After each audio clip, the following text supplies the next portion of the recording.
Bonsoir à toutes et à tous et bienvenue au studio Gabriel pour ce nouveau numéro d'On n'est pas couché avec évidemment à leur place, c'est un rendez-vous, Léa Salamé et Yann Moix.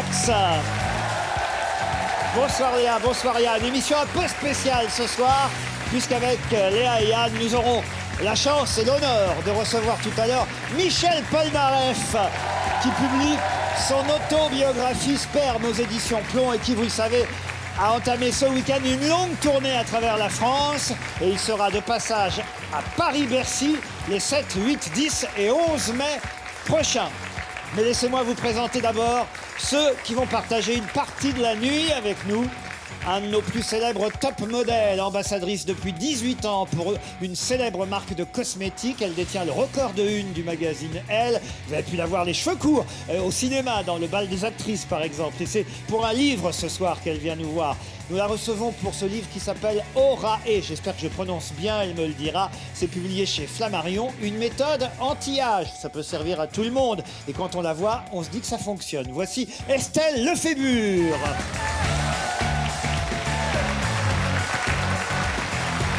Estelle Lefébure qui publie Orae. Elle sait défiler, hein, ça sur le podium. Elle va pas tomber normalement. Voilà, une pro. Bienvenue Estelle.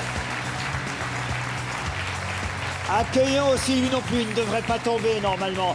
Un biathlète au palmarès hallucinant. Il est le premier dans l'histoire de son sport à avoir remporté 5 fois de suite la Coupe du Monde. Il est aussi le sportif français le plus médaillé des Jeux Olympiques d'hiver avec 2 médailles d'or et 2 médailles d'argent. Lors des championnats du monde à Oslo en mars dernier, il a même décroché 4 médailles d'or en individuel, en sprint, en poursuite et en relais mixte. C'est tout simplement le meilleur biathlète de la planète. Et tant pis pour les Norvégiens, voici Martin Fourcade.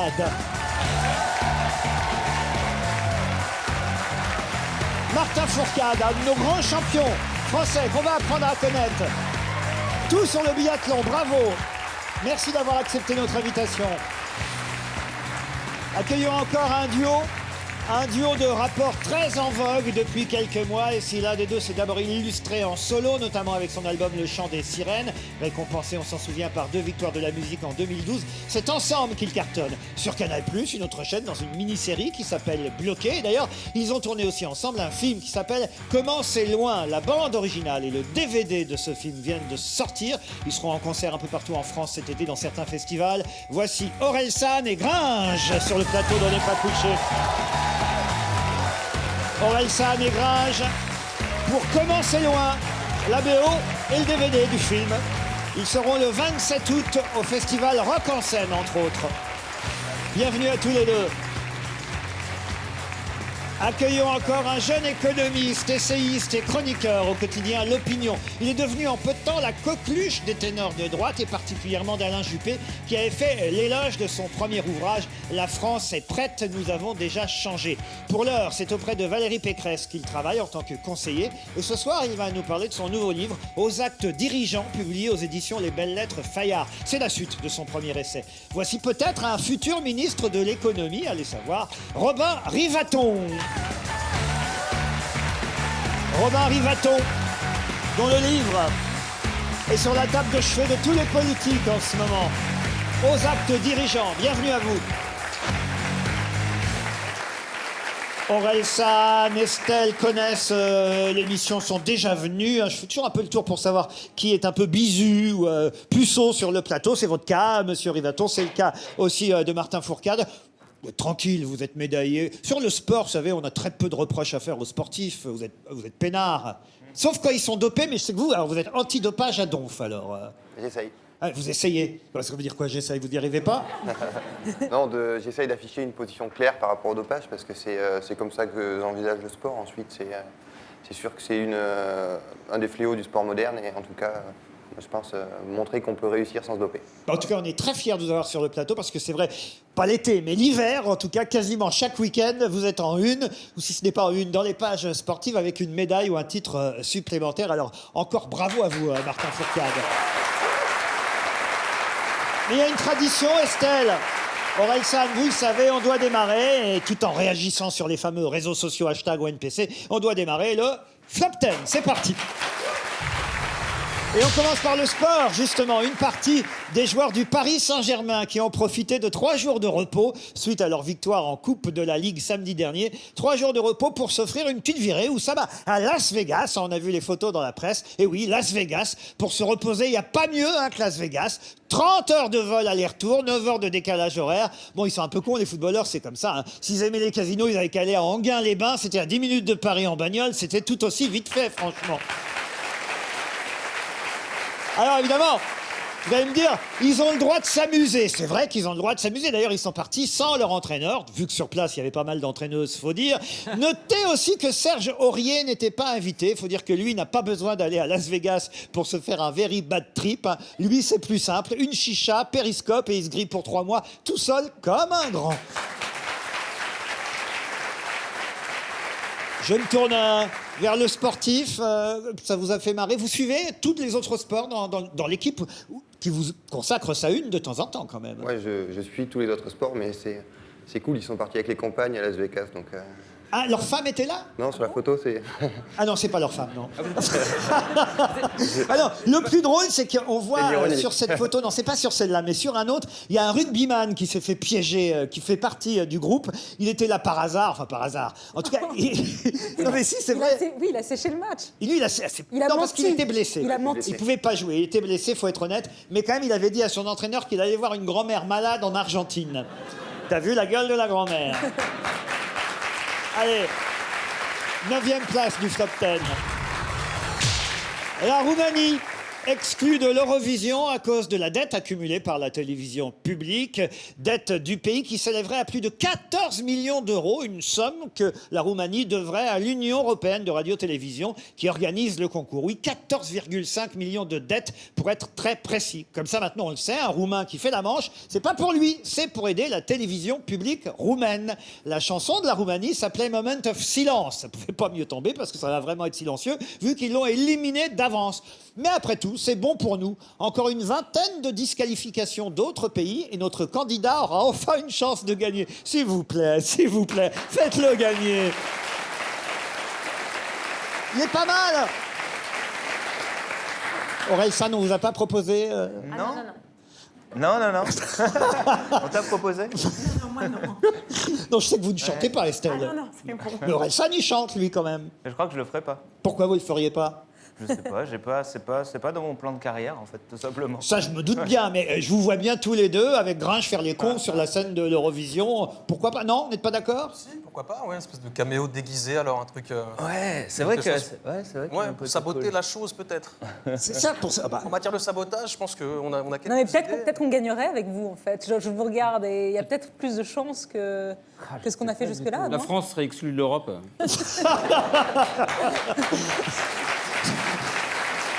ça ferait plaisir à certains. Allez, 8e place du Flop 10. Michel Sapin.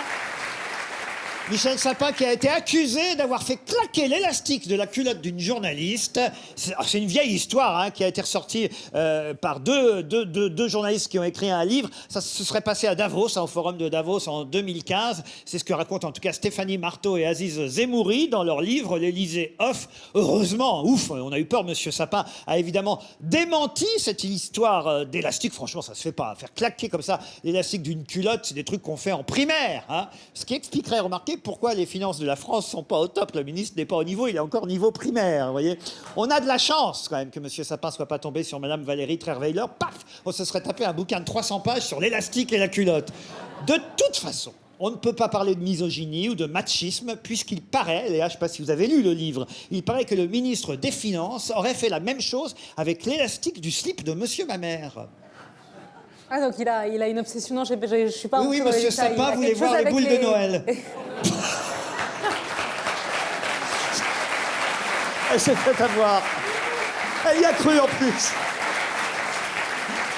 Faut pas que... Mais au point où on en est, si Faut vous pas voulez. croire tout ce que je dis, Léa. C'est bien qu'il y ait un jeu de mots qu'elle est arrivée. Il fait claquer l'élastique du string de l'autre. Enfin, Ah non, mais il a démenti. Vous croyez à cette histoire? Mais apparemment, c'était... Oui, apparemment, c'est... D'après ce que disent les journalistes en question, c'était pas... Moi, je ne veux pas rentrer dans les détails parce que c'est nul de parler de ça et que ça contribue à faire du mal à la classe politique. Mais apparemment, il y a eu un geste déplacé qui n'était pas forcément lié à l'élastique et à la culotte, mais à la zone. Comme c'est bien dit. Yann Moix. Ce qui fait que maintenant, quand une femme sent qu'une main se pose délicatement sur son fessier, elle dit tiens, ça sent le sapin. 7e place du Flop 10. Le défenseur de l'équipe de France, un footballeur encore, hein, Mamadou Sakho, contrôlé positif. On parlait de dopage en tout début d'émission. Alors lui, il a évidemment subi un test antidopage, positif à cause d'un brûleur de graisse. Tiens, voilà, on en parlera peut-être tout à l'heure avec Estelle Lefébure. Entre ceux qui tombent pour dopage, chantage ou tournage de sextape dans le foot, finalement, Deschamps ne devrait pas avoir trop de mal à faire sa liste des 23 pour l'Euro. C'est même peut-être pas sûr qu'il en tienne 23. Quant à Sakho, s'il fait pas l'Euro, il courra pour le Tour de France. Hein, il semble prêt pour ça. Le pire, c'est que depuis qu'il a des ennuis avec la justice, tous ses potes l'appellent Mamadou Sarko maintenant. 6e place du Top 10. Robert Ménard, le fameux maire de Béziers qui, pour lutter contre les déjections canines dans sa ville, a mis en place un plan, alors tout à fait remarquable, hein, prélèvement ADN et fichage de tous les chiens de Béziers. Alors, test ADN des crottes sur les trottoirs, amende de 450 € pour les propriétaires des chiens. Oui, on a eu les experts à Manhattan, maintenant on a les experts du macadam, hein, à Béziers. Donc il y a du progrès. Je ne sais pas ce qu'en pensera Monsieur Rivaton, mais il y a du progrès, parce que Robert Ménard, là, au moins, nous sort un plan qui n'est, il faut le dire, ni raciste, ni xénophobe. C'est toujours ça de prix. Bon, attention quand même, hein, il paraît qu'au bout de 3 crottes, le propriétaire sera fusillé et le chien raccompagné à la frontière et renvoyé dans son pays d'origine. C'est bon pour l'État, les amendes. Oui, je pense pas que ce soit pour ça. C'est un peu dommageable d'utiliser une technologie aussi intéressante que la génétique pour les crottes de chiens. Je pense Ah, vous trouvez ? Il y a d'autres usages à faire Je aujourd'hui. me demande en plus si les propriétaires de chiens, c'est pas plutôt les électeurs de Monsieur Ménard. C'est Oui, peut-être en une plus, balle je dans pense le que pied qu'il est en train de se électoralement, tirer. c'est pas malin. Et Yann Moix. Si on éradiquait vraiment les crottes à Béziers, cet homme ne serait plus maire. Oh.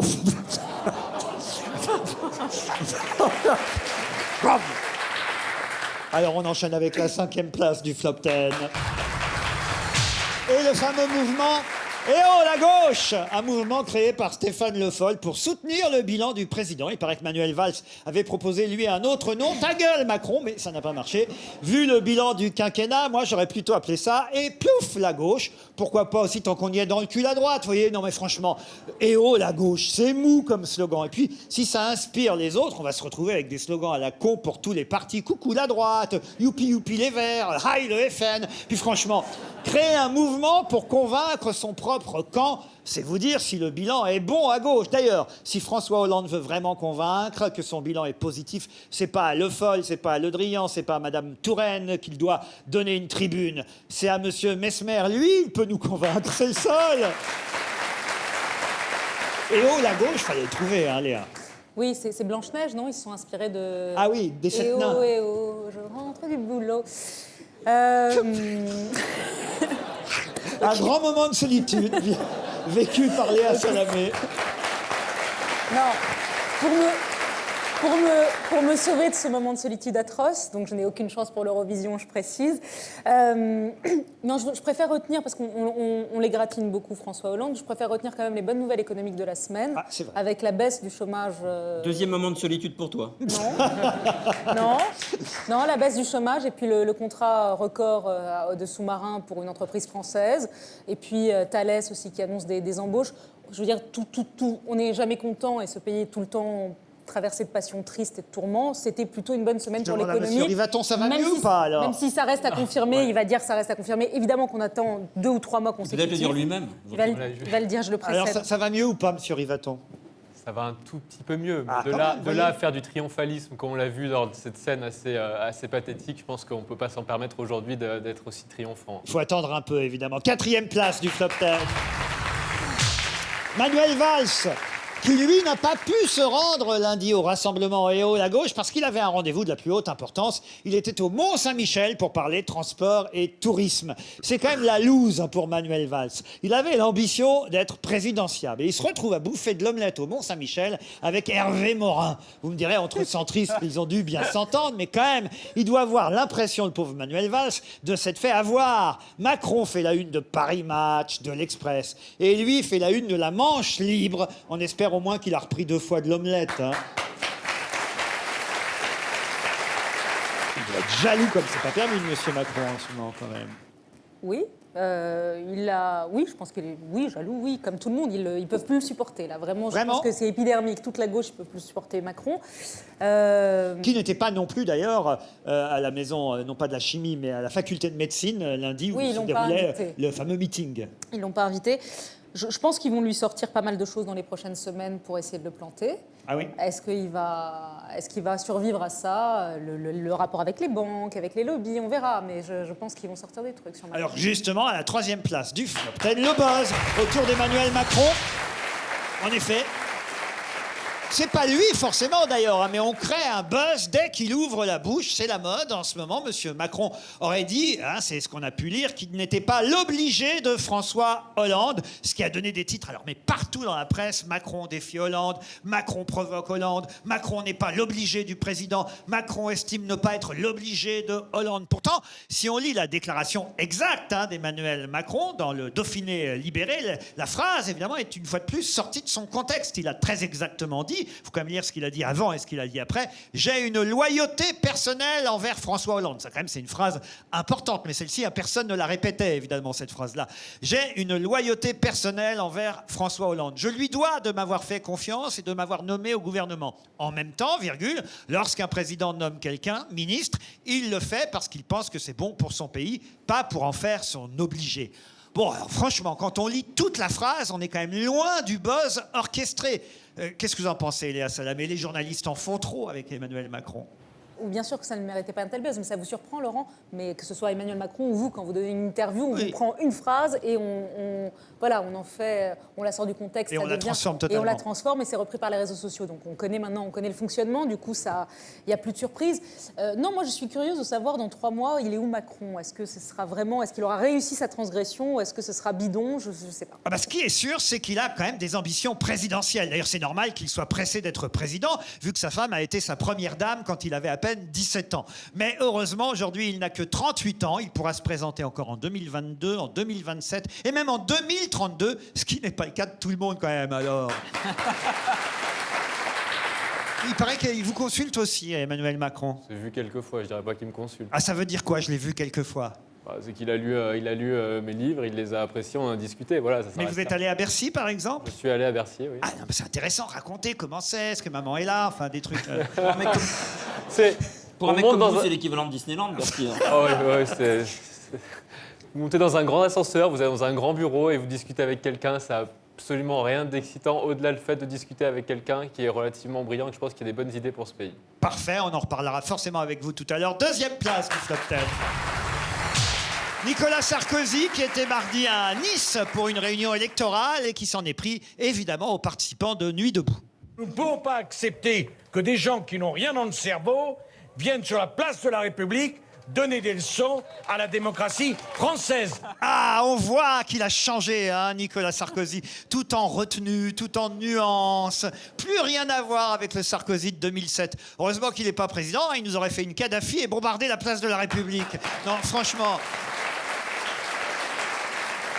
On aurait quand même envie de lui répondre gna gna gna gna gna comme Finkielkraut. Bon, il faut comprendre que les nuits debout, c'est pas son truc, Nicolas Sarkozy. Il faut dire que lui, avec ses gardes à vue, il est plutôt journée assise, vous voyez. En plus, il était en colère cette semaine parce que la gauche a piqué à Carla une partie de sa chanson. Et oh, on rentre du boulot. Vous voulez me la chanter, Léa? Première place du Flop 10. Ramayad, candidate à l'Élysée, on l'a appris la semaine dernière en regardant le 20h de TF1. Ramayad, candidate à l'Élysée. Elle doit être fan de Coluche, je vois pas autre chose, franchement. Non mais franchement, Ramayad, candidate. Non mais allô, quoi. Comme dirait Stéphane Le Foll, eh oh, Ramayad, quoi. Non, bon, vous allez dire que je suis sévère. Il faut reconnaître que sa candidature est totalement justifiée. Hein. Elle a une vraie carrière politique, quand même 2 ans et 4 jours secrétaire d'État aux droits de l'homme, 1 an, 4 mois et 21 jours secrétaire d'État au sport, 6 mois ambassadrice de la France à l'UNESCO, sans parler de son expérience de conseillère régionale d'Île-de-France et de son échec à la mairie de Colombes. C'est-à-dire quelqu'un qui veut quand même gagner l'Élysée, mais qui a perdu la mairie de Colombes, Ramayad. Non, franchement, c'est évident qu'elle a les épaules pour gouverner. En fait, Ramayad, il faut le dire, n'a ni responsabilité, ni parti, ni mandat en ce moment. Elle n'est pas candidate à l'Élysée, elle est juste demandeuse d'emploi, la pauvre. Allez, je crois qu'il est temps que je rejoigne ceux qui sont au top ce soir.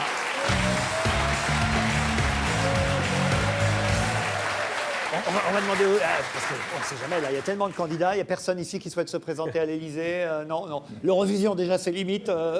Non, Aurel San, c'est pas prévu. Hein. Non, c'est pas prévu. Vous êtes allé voir, vous, les Nuits debout ou pas? Ouais, je suis passé. Ah, j'étais sûr. C'était Alors. plus sur mon chemin que... Pourtant, Non, c'est ça va, à l'heure où vous vous levez que ça commence. Ouais, c'est ça, exactement. Non, je suis passé, j'ai écouté, c'est plutôt positif, quoi. Ouais. Après, moi, je suis tellement pas impliqué dans la politique que je saurais même pas vraiment... je connaîtrais même pas vraiment les tenants et aboutissants du truc, mais je trouve ça intéressant, quoi.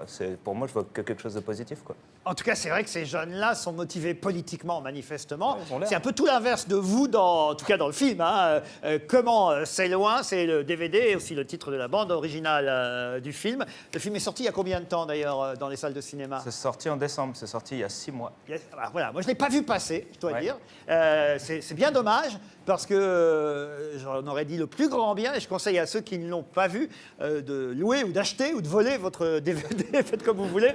Non mais franchement, alors je veux dire, je me suis marré en regardant ce film. Vous aussi, je crois, hein, Yann Moix. Moi, je trouve ça extraordinaire. Une vraie- Je tiens ces deux types pour des génies. Une vraie bonne surprise. C'est-à-dire que d'abord, ça apporte un souffle nouveau pour moi dans le cinéma français qui en a vraiment bien besoin. Je vous trouve, contrairement à ce que vous dites dans les interviews, très bons comédiens l'un et l'autre. Alors peut-être que vous ne le faites pas exprès, je n'en sais rien, mais on a l'impression que vous êtes bons comédiens. Vont-ils réussir à faire une nouvelle chanson, à faire un disque? C'est un peu le thème du film. Combien de temps d'ailleurs ils ont pour réussir à ce que l'inspiration revienne? 24 heures avant que leur producteur les mette à la porte. Quoi. Voilà, 24 heures et on les vit, ces fameuses 24 heures, dans la ville de Caen. Et là, alors c'est autobiographique, puisque vous venez évidemment de là-bas, Aurel San, et que vous, Gringe, vous avez rejoint, je crois, à l'âge de 19 ans.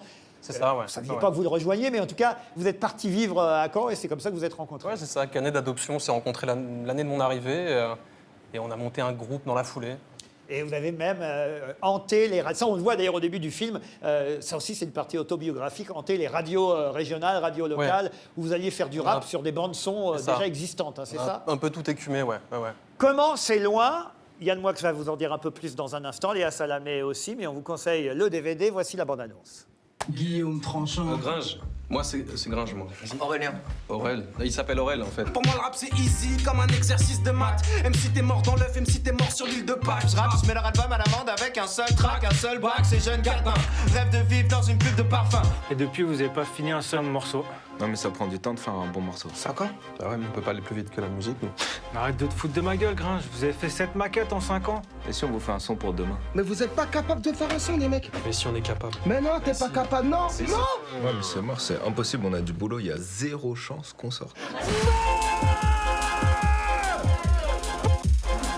je vais vous donner un seul et unique conseil, les mecs, et ça va être le meilleur. Abandonnez. À nos histoires mortes avant d'avoir démarré. Aux heures laissées passer, aux potes jamais rappelés. Aux jobs que j'ai lâchés, aux portes que j'ai claquées. Putain de jeunesse de merde. Un jour on est venu au monde, depuis on attend que le monde vienne à nous. Tant mieux si la route est longue. Comment j'ai faim. Comment c'est loin. L'avenir appartient à ceux qui se lèvent à la route. L'histoire de deux connards dans un abribus, c'est un des titres de la bande originale du film, parce qu'en plus du DVD, vous pouvez aussi évidemment écouter les chansons. J'essaye avec... C'est vraiment votre grand-mère qu'on C'est voit? ma vraie grand-mère, C'est votre vraie grand-mère. Janine. Ah. On la verra, Janine, tout à l'heure dans un extrait du clip, mais on la voit aussi dans le film. On est resté à l'hôtel, inachevé. Ça, c'est la chanson finalement que vous réussissez à faire à la fin du film, inachevé. Mais on est resté à l'hôtel, ça aussi, c'est pas la fin du film, inachevé? Si, Si, c'est juste, vous venez de balancer la fin du film. Ah, bon. Bon, mais enfin, quand même, le film est sorti il y a 6 mois. Non, oui, bien sûr. Je vais me faire engueuler, dis donc. Ah, j'ai spoilé. Ah oui, et il on n'y a meurt, pas non tout le plus un monde meurt. suspense. Non, Ils sont en train de me faire croire qu'ils ont fait un thriller. C'est 2 mecs qui glottent dans un abribus. Ils sont en train de me faire croire qu'ils ont fait un suspense. Ouais, c'est vrai. J'étais un peu pointilleux. Non, mais je rêve alors. Non, mais non, vous avez raconté la fin. Oh putain, merde, alors, mais comment on va faire alors? J'essaye de tenir le spectateur en haleine. Pas d'acteurs connus, à part Orelsan et Grinch, parce que maintenant vous êtes quand même très connus, grâce à Canal aussi, puisque Bloqué passe régulièrement dans le grand journal de Maïtena Biraben. Yann Moix. Alors c'est vrai que spoiler la fin, c'est pas l'assassin habite au 21. Non. Ouais. Mais bon. Bon, ouais. Non, alors, chez vous, Orelsan, ce qui me fascine, c'est que vous êtes un mélange d'Henri Guibé et d'Eminem. Ouais. C'est assez extraordinaire. Avec C'est la pas voix qui est d'Homer Henri Simpson. Guibé. Le film, c'est un peu... Henri Guibé. Qui est Henri Guibé? Oh, voilà un compliment. Ah, je sais mais pas non, qui bah, c'est. c'est un Henri comique- Guibé, c'est. Mais Salomon, vous êtes juif. Vous vous souvenez dans. C'est lui qui fait le chauffeur de Louis de Funès dans Rabbi Jacob. D'accord, ok. Ah oui, Et d'Eminem. d'accord. Oui, La si, synthèse oui. entre Eminem et Henri Guibé, fallait le Ouais, faire. ça va. C'est un peu Ayam chez Jacques Demy, on avait les Demoiselles de Rochefort, là c'est un peu les branleurs de Caen. Ouais. J'ai trouvé ça extraordinaire de A à Z, c'est-à-dire que je comprends pas les chaînes de télé. Vous faites un truc qui est assez fantastique, qui s'appelle Bloqué, que je connaissais pas, que j'étais voir après avoir vu ce film, que je tiens pour un chef-d'œuvre. Tout est fabuleux. Vous avez inventé l'humour flegmatique, on a l'impression que les vannes, vous faites pas exprès de les faire, c'est tout votre art. Et je comprends pas les chaînes de télé, je serai producteur, je ferai avec vous 10 saisons d'un 26 ou 52 minutes. J'ai envie de vous voir jusqu'à la fin de mes jours, moi, je trouve ça extraordinaire. Vous avez, d'abord, j'adore les films de duo, mais là, c'est plus que ça. C'est plein de poésie, plein d'humanité, et toujours cet humour qui tombe de nulle part, avec cette manière de ne jamais rien souligner, de jamais rien surligner. Je suis content de faire votre connaissance. Je me demandais si vous existez en vrai, quoi. On en parle plus longuement Et tout à l'heure. on verra sur le fauteuil, j'ai plein de questions perso à poser. En tout cas, bravo, c'est fabuleux. Je signe ce que vient de dire Yann Moix. Léa. Léa est moins glandeuse. Non, la question est la suivante en fait. Comment est-ce qu'une fille de plus de 35 ans peut apprécier un de qui film parlez-vous d'1h30 sur la glande, la flemme, la procrastination, la lenteur, quand elle n'est pas spécialement contemplative et qu'elle n'a pas fumé un pétard? Est-ce que c'est possible? Réponse dans le fauteuil. Pas l'an prochain, pas Rivaton non plus. Hein. Ah, il faut fumer pour regarder votre DVD? Non, nous, on fume pas. Ah bah voyez, alors. Ah bah alors. On n'a pas fumé pour le faire. seul qui Je pense peut- qu'il s'apprécie plus avec un pétard. Moi, je Ouais, pense que- mais je pense que ça peut marcher, effectivement. Pas de pétard non plus, Martin Fourcade? Non. Mais j'ai des amis qui fument et qui apprécient. Ah bah voilà. C'est peut-être un facteur. Vous n'avez pas le droit de fumer des pétards. Vous, Non, c'est Pourtant, le- on dit quand même que les sportifs, de temps en temps, pour se détendre... Cannabis, surveillance des produits dopants. Ah oui, mais l'été quand vous... Parce que on oublie, hein, je range le DVD, on en a assez dit sur vous deux là, je range comment c'est loin, et on s'intéresse un peu à Martin Fourcade. L'été, vous travaillez pas, vous? Si, je m'entraîne l'été. Ah, vous continuez à vous entraîner? Oh, la vache. L'hiver, je cours et l'été, je m'entraîne, Et alors, vous entraînez à tirer, par exemple, l'été? entre autres. Parce que c'est vrai qu'au départ, c'est ce que j'ai pu lire, vous étiez meilleur on va dire, skieur que tireur. Il faut que je fasse très attention à tout ce que je dis ce soir. Meilleur skieur que meilleur tireur, c'est vrai? C'est vrai. Et vous avez progressé en tir. Couché comme debout. Couché comme debout. Alors oui. Ça, par exemple...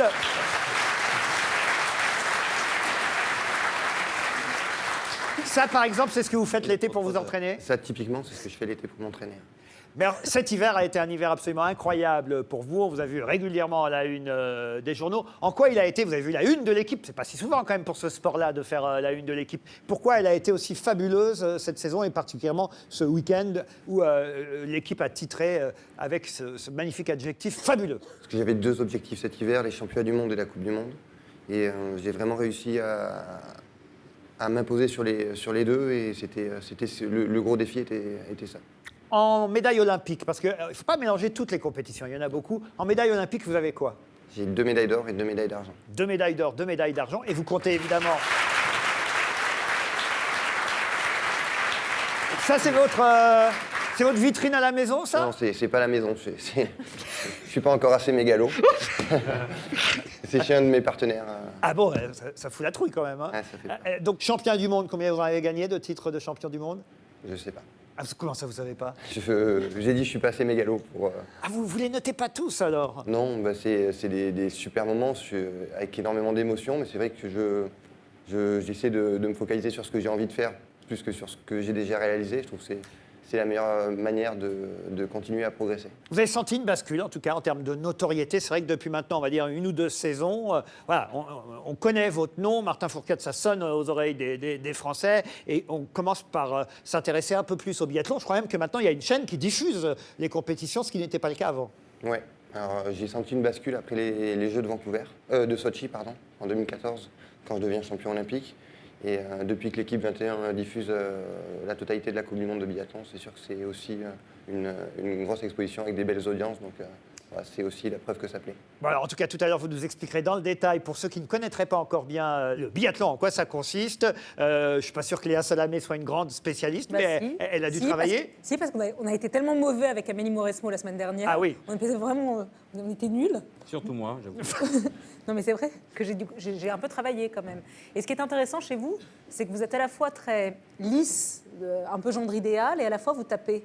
Vous n'avez pas votre langue dans votre poche, ni le tweet dans la poche. Et c'est assez intéressant, en fait. Vous avez les deux faces. Donc, il y a des questions à vous poser. Et vous, Yann Moix?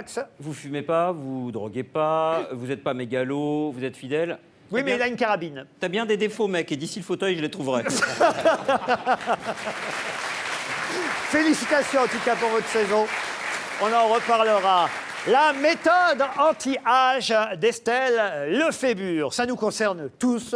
Alors, est-ce que c'est valable aussi pour les hommes, vos conseils? Bien sûr. C'est vrai? Et est-ce que vous pouvez expliquer le titre tout de même? Parce que ça reste énigmatique quand on ne sait pas ce que veut dire Vous Orae. l'avez bien prononcé tout à l'heure. Oui. Oui, oui. Orae, c'est la contraction de 2 mots en maori. Ah. Ora, c'est la santé.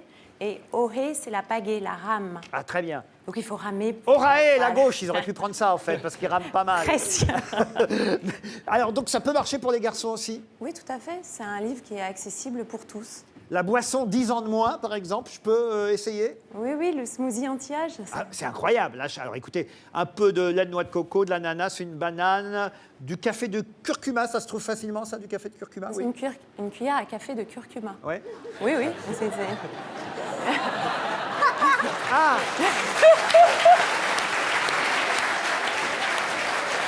C'est pas... Non, mais j'ai bien compris. C'est une cuillère à café dans laquelle on met du curcuma. Voilà. Moi, je croyais que c'était une cuillère de café de curcuma. Non. Ça, Ah oui, alors je vais trouver alors. Moi aussi, vous avez votre petit moment de solitude. Ah oui. Du gingembre, ça j'en ai à la maison, parce que je ne mange pas toujours quand je reçois des... Et de la poudre de maca. De quoi? De maca. Alors voilà, ça alors par exemple, je trouve ça C'est facile. le ginseng péruvien qui existe depuis... Ah oui, il faut voyager là pour faire les courses. Non, non, on en trouve dans les Bon, magasins. alors je mixe tout ça parce que j'ai Voilà. un robot à la maison, hein, donc je mets ça dans mon mixeur et je bois la boisson et j'ai 10 ans de moins. Peut-être pas d'un seul coup quand même. Il n'y a rien de miracle non plus hein, dans ce livre. Ah bon, alors faut que j'en boive combien? Voilà, non, mais c'est une hygiène de vie à long terme. Voilà, c'est sûr qu'il n'y a rien de miracle. Je crois que je préfère la pizza steak. Ça, là, j'ai vu. Vous êtes comme mon fils. Voilà, vous donniez ça à votre fils, mais moi je veux bien que vous m'en prépariez une pour le 4 heures Avec plaisir. Demain, parce que c'est vrai qu'au moins, voilà, on sent qu'elle est saine cette pizza. Voilà, ça ressemble à une pizza, mais c'est plus sain. Voilà, c'est le Canada Dry de la pizza. Il faut dire qu'il n'y a pas une goutte d'alcool hein, dans votre régime non plus. Non. Jamais. Mais en fait, c'est pas un régime. Hein. Ah. Je suis anti-régime. Ça en a bien l'air quand même, dites donc. Non, non, non. Je suis anti-régime draconien, j'aime pas ça du tout. C'est juste que j'essaye de donner des recettes qui sont plutôt savoureuses, mais voilà, qui font du bien. Et par saison en plus. Et vous, alors, vous avez 5 saisons dans votre année. Oui, je suis pas comme tout le monde. Alors expliquez-moi la 5e d'où vous la sortez. En fait, c'est selon la médecine chinoise. Et donc, il y a 5 saisons. Il y a l'été indien en plus. Ah. Printemps, été, été indien, automne, hiver. Voilà. Oui, voilà. Au Canada, ils connaissent. Moment de solitude 2. Il n'y a pas de raison. Ça, l'été indien. Donc, on écoute du Jodassin et on boit le petit lait de curcuma. Voilà, et on se sent beaucoup mieux. Oh ben, tout de suite. Moi, j'ai déjà pris 10 heures en moins. Alors, Yann Moix. Non, il n'y a rien, il n'y a pas d'alcool, il n'y a pas de coke non plus. Il y a une râpée de poutargue. Alors, je suis content parce que j'apprends des mots. Je sais pas Ah non, ce mais que la c'était. poutargue, Non, la poutargue, non. Non, mais je sais pas ce que Même c'est. alors, les poutargue. faites Moi des aussi, pâtes à la poutargue. J'ai le droit d'avoir un Des moment de œufs de solitude à mulet. moi aussi. Je sais pas Des ce que œufs de c'est. mulet. Et non, mais moi, de toute façon, je vous aime bien parce que. Mais alors, ce qui est marrant dans ce livre, Pourquoi tu l'aimes bien? Parce qu'elle est belle. parce que c'est la grâce incarnée. Voilà. Léa. Merci. Et puis, alors, ce qui est quand même marrant, c'est que vous hésitez de temps en temps entre la mère au foyer Oui, mais je sais. et quand même le top modèle. C'est-à-dire que c'est quand même toujours quelque chose. Tout le monde rêverait d'avoir une mère préfères au foyer laquelle top modèle, une top mère au foyer, ou une mère au foyer modèle. Enfin, il y a toujours chez vous cette sorte de schizophrénie, mais on est obligé de tout vous pardonner parce que c'est vrai que les moments de solitude avec vous, on aimerait évidemment les. Ouais, je vais m'enliser, là, j'arrête. C'est vrai que... Yann Moix a lu votre livre et il m'a dit vivement l'automne. Non, mais j'aime Estelle Lefébure parce que c'est vrai que je l'aime bien. Je pense qu'on va se tourner vers Léa Salamé et laisser Yann dans son embarras. Bah, moi aussi, je l'aime bien, Estelle Lefébure. il y a Ah pas bah que quand toi. même, ouf. Vous êtes... De la part d'une femme, ça me fait encore Oui, plaisir. oui, Sympa moi... ça. Non, mais c'est vrai. Non, mais je l'aime bien. D'abord, vous êtes la meilleure pub pour vos conseils anti-âge, Bah oui. anti-régime. Et les photos sont magnifiques à l'intérieur. C'est vrai que Mme de Fontenay, elle sortirait le même livre, on y croirait moins. Je dirais même, n'allez pas jusque-là, je sortirais le même livre, on n'y croirait pas. Parce que, Oh, vous faites parce pas que du mal justement, comme ça. Non, parce que justement, j'ai envie de vous dire, moi, ça m'a intéressé parce que je suis tout le contraire de ce que vous préconisez, parce que je ne fais pas de sport, que je bouffe trop, que j'ai 3 kilos en trop, que je ne fais pas attention à ma peau et tout ça. Et je trouve que ça donne envie de... Et vous buvez un peu? Mais on peut boire un peu, il faut se faire plaisir. C'est Ah, très bon, important. pour vous Il y a la rassurer. notion de plaisir quand même dans ce livre. Et donc on apprend pas mal de choses. Après, je vous ferai quelques petits bémols, mais c'est pour la forme, parce qu'il y a beaucoup de mots que j'ai pas compris en fait, et Oui. Enfin, je peux vous le dire. C'est-à-dire un petit que peu. Léa C'est-à-dire que la Salamé- régénération de la glande hépatique, je sais pas trop ce que c'est. Bon, quand même. Les- C'est les bases. Attends, C'est le foie page qui se 30, régénère. Page 33, les composés phénoliques et Le phénol. anthocyanosides de l'artichaut. T'aurais fait un bac J'ai scientifique un comme petit- ça. Artichaut quand même. Allez. Les composés phénoliques de l'artichaut. En fait, elle a cette particularité, Léa Salamé, qu'elle ne comprend pas votre livre alors qu'elle a tout compris de Robin Rivaton. Et Voilà. pourtant, ça n'est pas facile. Quel enchaînement. Aux actes dirigeants. C'est vrai que, remarquez, c'est quand même accessible. Hein. Attention, on n'est pas obligé d'avoir des diplômes d'économie. Normalement, il n'y a pas de mots sur lesquels on bug. Hein. Non. Mais enfin, quand même, il faut s'intéresser à l'économie du pays et surtout à son avenir et à la méthode qu'il faudrait employer pour que ça change, en tout cas. C'est ce que vous préconisez de la méthode. Vous trouvez que les politiques n'en ont pas suffisamment de méthode. Parfois des bonnes idées, mais ils ne savent pas les appliquer. Bah oui, les exemples les plus récents nous montrent que tout ce qui échoue, pourquoi rien n'avance dans ce pays, pourquoi rien ne change, c'est parce qu'il n'y a pas de méthode, c'est parce que les choses ne sont pas préparées. Et un Premier ministre l'a dit encore très récemment, il n'était pas préparé pour prendre le gouvernement, c'est parce qu'on ment pendant les campagnes, on ne dit pas la vérité aux gens, et donc qu'à la fin, qu'est-ce qui se passe? On arrive au bout de 5 ans et rien ne s'est passé, et le pays va de plus en plus mal. Alors, vous avez pour ça, effectivement, différents chapitres qui expliquent la méthode. Il faut commencer par un bon diagnostic, hein, comme un médecin, en fait. Ah, c'est un peu les 4 saisons, mais là, il y en a que 4. Un peu l'oraé de C'est le l'économie. printemps. Donc on commence par le diagnostic, effectivement, pour faire les choses dans l'ordre, pour essayer de savoir où on en est, parce qu'on dit souvent que tout a été dit sur ce pays, là où sont les problèmes, et en fait, clairement, il y a quand même plein d'endroits où on ne sait pas où sont nos problèmes. Puis un deuxième temps, celui de la vision, pour savoir où on veut aller. Puis le troisième temps, c'est la stratégie. Et puis le quatrième, c'est l'exécution, comment on fait. Alors, vous êtes quand même très très jeune. Moi, quand je vous vois là, ce qui m'interpelle, parce qu'on avait déjà entendu parler de vous au moment de la sortie du livre précédent, qui nous montrait que la France changeait et que les choses bougeaient dans ce pays. C'est ce que vous vouliez dire, la France est prête. Ça s'appelait « Nous avons déjà changé ». Et à l'époque, c'est vrai qu'Alain Juppé, vous avez fait une pub formidable parce qu'il disait qu'il avait lu votre livre. Et je me dis, mais comment ce petit jeune-là, il arrive à placer son bouquin, parce qu'ils en reçoivent les politiques des livres. Par exemple, Juppé, comment c'est arrivé jusqu'à lui, votre livre ? Il y a un QG, vous savez, c'est dans toute la presse parisienne et de France. Donc j'ai envoyé mon livre dans une enveloppe, papier Kraft, que j'ai posté. Et puis il l'a lu, et puis 2 mois plus tard, j'ai eu des gens qui m'ont dit bah, tiens, il parle de ce livre dans tel meeting, dans tel meeting, dans tel meeting. Ouais, ça m'a fait plaisir. Que voulez-vous, si les idées passent, les idées que je défends, ça me fait plaisir. Total, après, tout le monde a voulu vous rencontrer dans la classe politique. Vous avez vu qui alors ? Oui, je les ai tous vus, mais bon, ça a peu d'intérêt. Tous, ça veut de dire qui faire- tous? Si, ça m'intéresse. Ça veut dire les ténors. Ramayad. Ramayad, par exemple. Non, Tous ça à veut droite. dire les ténors de droite, effectivement.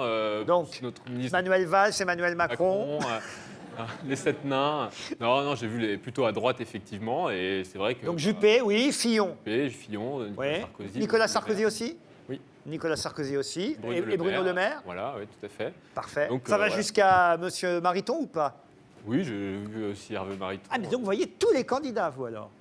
Mais c'est pas tellement que je collectionne, j'ai pas d'album Panini, je les mets pas dans une vitrine comme les trophées de Martin Fourcade parce que c'est loin d'avoir autant de valeur. Mais la question, c'est juste que c'est des idées que j'aime faire passer, que j'ai envie de faire passer. Et si les gens les prennent, tant mieux, l'idée est là. Léa Salamé, vous connaissiez évidemment Robin Rivaton. Oui, je connaissais. C'est vrai que j'ai mieux compris son livre que celui d'Estelle Lefébure, puisque c'est plus simple pour moi. Non, j'ai abordé votre livre un peu comme on va voir un film dont tout le monde nous parle en nous disant que c'est un film événementiel, parce qu'effectivement, on parle de vous, Robin Rivaton, comme étant la nouvelle, je sais pas, le nouveau gourou des politiques de droite. En tout cas, ils ont besoin de vous, d'un homme jeune, etc. Le problème des films dont tout le monde parle, c'est qu'on prend le risque d'être un peu déçu. Moi, ce que j'ai bien aimé dans votre livre, c'est la cohérence, c'est-à-dire votre coming out libéral totalement assumé, ce qui reste pourtant un tabou en France d'être libéral. On n'y arrive pas encore complètement à le dire. Vous le dites et c'est assumé. Il y a quelque chose de moderne et de vivifiant dans ce que vous dites, dans ce que vous assumez, même si j'aurais des questions sur le fond et je pense que vos préconisations ultralibérales, c'est peut-être pas ce qu'il faut aujourd'hui pour le pays. Après, sur la forme du livre, j'avoue que je ne l'ai pas trouvé très vivifiant et moderne, quoi. C'était à la limite du chiant. Ça m'a étonnée. C'est agréable. On fait venir un jeune mec que toute la France s'arrache et elle lui dit Mais non, mais c'est à la limite du chiant. ça m'a rappelé mes polis de Sciences Po. Je pensais qu'il allait avoir quelque chose d'un peu plus virevoltant et sexy. Mais c'est un livre qui a un côté très manuscrit au sens où il donne des préconisations, où il est sur quelque chose qui est relativement difficile d'accès parce que ça n'intéresse pas tout le monde, la méthode de gouvernement, et bien heureusement, sinon on aurait encore plus de candidats à la présidentielle, on en a déjà trop, donc heureusement que ça n'intéresse pas tout le monde. Effectivement, le parti pris qui a été celui de découper en grands actes un peu de théâtraux de la façon de le faire dans le temps, ça rend encore la lecture d'autant moins digeste.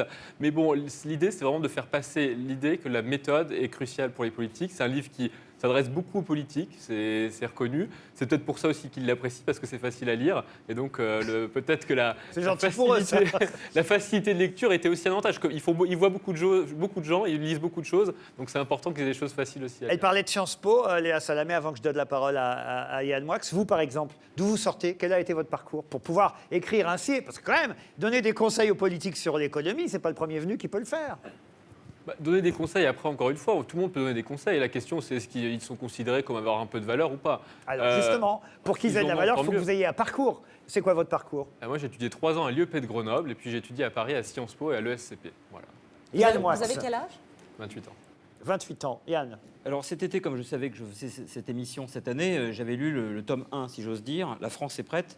Et c'est vrai que c'était original de voir qu'on pouvait lire, avoir comme grille de lecture pour la France quelque chose de plus positif. Qui d'ailleurs, en fait, est toujours l'apanage du libéralisme, c'est d'essayer de voir les choses sous l'angle du mouvement et non pas de la fixité. Vous êtes un intellectuel en devenir et l'anti-intellectualisme est quelque chose que je ne pratique jamais, donc j'attends la suite. Et il est vrai que même si on peut vous reprocher 2-3 petites choses, on verra ça dans le fauteuil, ça fait un peu Kouglov de Sciences Po, difficile à digérer certes, mais en tout cas il y a quand même une force de conviction, une sorte de volonté de se défaire du côté anxiogène qu'on cultive en France et de l'ankylose qu'on collectionne depuis 40 ans, qui fait quand même du bien dans l'état actuel des choses. En fait, on a 2 coachs sur ce plateau ce soir. Un coach pour le physique, la santé, c'est Estelle Hallyday, et un coach pour l'économie, c'est Robin Rivaton. J'ai envie de vous demander, avant qu'on accueille notre invité principal de ce soir, et c'est un événement évidemment dans On n'est pas couché, si pour vous, ça veut dire quelque chose, et surtout quelle chanson vous retiendriez de sa carrière. Évidemment, on va recevoir, vous le savez, dans un instant, Michel Polnareff. Pour vous, par exemple, Orelsan, Michel Polnareff, c'est quelle chanson avant tout? Le bal des Lazes, peut-être. Le bal des Lazes. Gringe? C'est la poupée qui fait non. Ma mère chantait cette chanson. Votre maman chantait la poupée qui fait non. Vous, Martin Fourcade? Goodbye Marilou. Goodbye Marilou, c'est un des derniers grands succès de Polnareff. Vous? Ça serait la même. Goodbye Marilou. Et peut-être pour Robin Rivaton? On a tous paradis. On ira tous au paradis, ça c'est un vrai programme. On va accueillir ce grand nom de la chanson française dont les innombrables tubes ont traversé les modes et les âges. Vous avez dit La poupée qui fait non, mais il y a aussi Love Me, Please Love Me, Dans la maison vide, Holidays, Je suis un homme, Lettre à France, j'en passe. Autant de succès que vous pourrez entendre à Bercy les 7, 8, 10 et 11 mai prochains et dans toute la France lors de sa tournée qui a commencé ce week-end à Épernay. Nous avons donc le plaisir d'accueillir ce soir celui qui publie aussi son autobiographie. C'est sorti le mois dernier chez Plon, ça s'appelle... Non, mais c'est pas le bon ça, livre. c'est Estelle.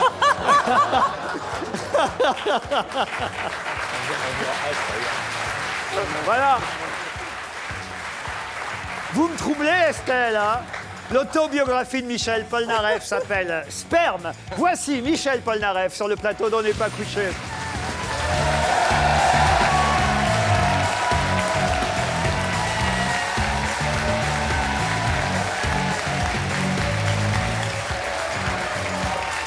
Bienvenue. Heureux de vous recevoir. Je vous en prie.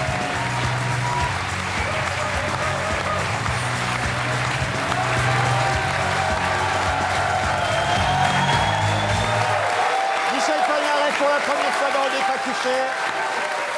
Très heureux que vous ayez accepté notre invitation.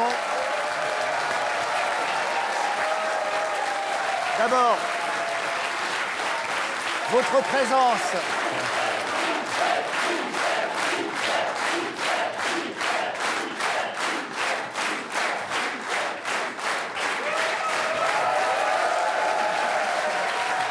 Votre présence ici va faire taire toutes les mauvaises langues. Il serait temps. Alors, il serait temps, puisque à chaque fois qu'on annonce Michel Polnareff, il y a un journaliste qui dit « Mais non, vous verrez, il ne viendra pas. Mais non, il ne sera pas là. » Alors, ce soir, on va pouvoir dire « Oui, c'est vrai, ça y est, la tournée a commencé par Épernay ce week-end. Oui, il nous a dit qu'il viendrait dans On n'est pas couché et il est là. Oui, il y aura un album, donc il y aura bientôt un album. » J'étais juste en train de le finir et on m'a... Attention, me faites pas le coup des deux Lascar, là, parce que vous savez, leur film, justement, Comment c'est loin, raconte l'histoire de deux garçons à qui on réclame un album, enfin une chanson en 24 heures et ils ont du mal à la faire. Ils vous connaissent bien d'ailleurs, Orelsan, il est même dans votre programme. Oui, mais j'aime beaucoup Orelsan, il est venu me voir à Bruxelles, hein, tu te rappelles? Ouais. Hein, il y a pas longtemps, il y a 12 ans. Ouais, c'était il y a 6 mois. 6 mois? J'ai perdu le sens du temps. Je peux même le citer, hein, Orelsan. Je suis resté 19 fois dans le studio.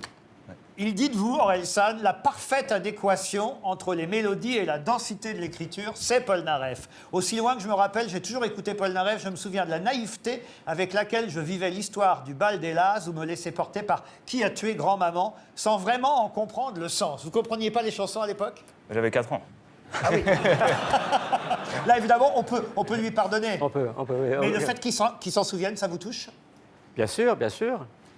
Ces deux-là, vous les chanterez sur scène, vous les chantez en tournée? Oui, alors justement, parce qu'il y a cette histoire, on me reproche de chanter des chansons qui sont, bon, je les appelle des incontournables, parce qu'elles le sont un petit peu. Je suis obligé de les chanter, si je ne les chante pas, on va se plaindre que je ne les chante pas. Et oui. Et effectivement, l'album devait sortir, il n'est pas sorti. J'étais juste en train de le terminer, juste quand on est venu me chercher pour venir vous voir. Donc c'est de votre faute maintenant, c'est plus de la mienne. Hein, donc, il va sortir cet album. Il va sortir tôt ou tard. Ah, ça veut dire quoi ça? Ah ben sinon c'est très précis. Vous changez ça. de maison de disque? Non, c'est très précis. Non, parce que tôt ou tard c'est une maison de disque. Non, mais je suis... j'ai changé de label, mais pas de maison de disque. Mais pas chez Tôt ou Tard. On est parti de Polydor pour être chez Barclay. Mais c'est le même univers universel. Il manque 3 chansons, je crois, c'est vrai? Oui, il manque 3 chansons, disons qu'il y a 3 chansons qui ne sont pas finies. Ah, voilà. Mais quand vous dites elles ne sont pas finies, c'est plutôt les paroles ou plutôt la musique? Ah non, la musique, elle est faite depuis longtemps. Ça, moi, je me mets devant un clavier, la musique, elle sort tout de suite. Les paroles, c'est plus compliqué parce que c'est toujours mes thèmes, c'est l'amour, l'amitié, le truc, etc. Il faut dire ça d'une autre façon, etc. C'est un problème que tous les auteurs connaissent. Je pense qu'Orelsan connaît un peu ce problème aussi. On avait parlé de travailler ensemble, et puis moi, j'en avais marre d'être dans le studio. Il fallait que je fasse un break. Après, j'ai sorti L'Homme en rouge, qui m'a choqué un petit peu parce que j'étais confronté à une réalité de la solitude de certaines personnes pendant ces périodes de Noël. On va regarder un extrait de cette chanson L'Homme en rouge, dont j'ai vu, moi, le clip, qui n'est pas une chanson très gaie, d'ailleurs. Pas vraiment, non. Alors, justement, vous nous direz si les autres chansons auront cette tonalité-là. Mais d'abord, un extrait de L'Homme en rouge, qui, on va dire, est un avant-goût de l'album. Bien mieux que moi, il danse, il chante et me nargue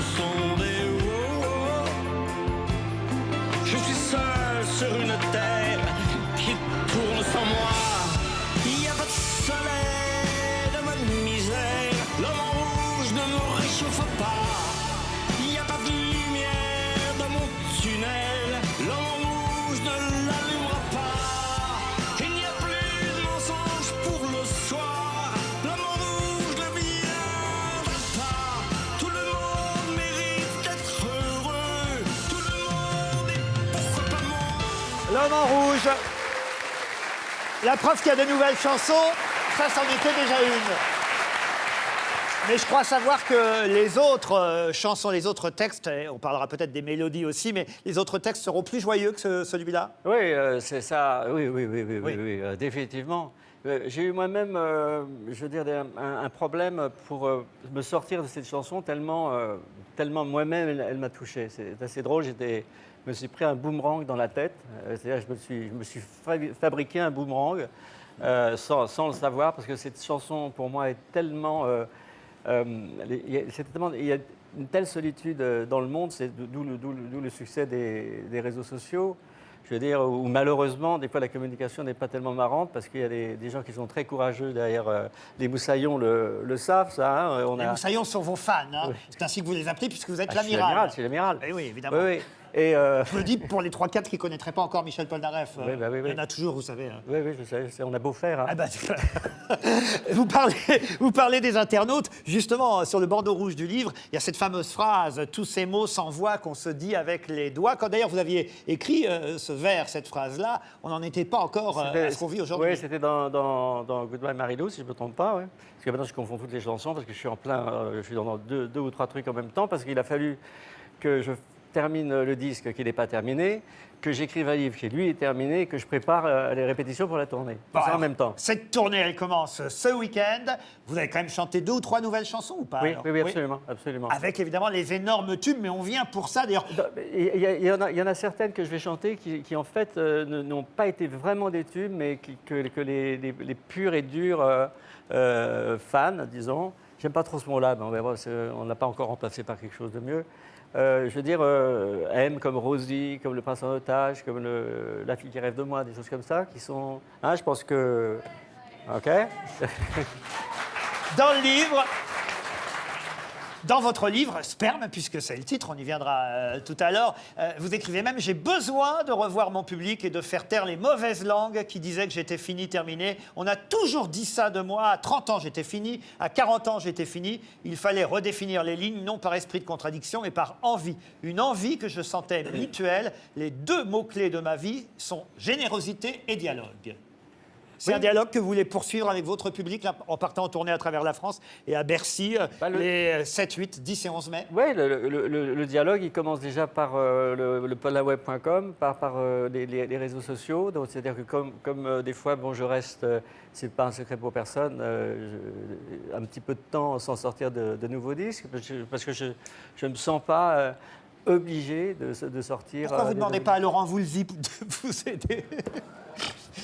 Vous mettriez 2 fois plus de temps encore. Ah bah oui, c'est une bonne idée. Non, vous vous valez pour ça. C'est possible. Mais parfois, il faut savoir attendre, non, pour avoir le bon disque. Oui, alors, il y a des gens qui disent, ils se foutent de notre gueule, il devait sortir un disque. Non, c'est justement, le disque n'est pas sorti parce que je ne me fous pas de leur gueule. C'est une jolie réponse.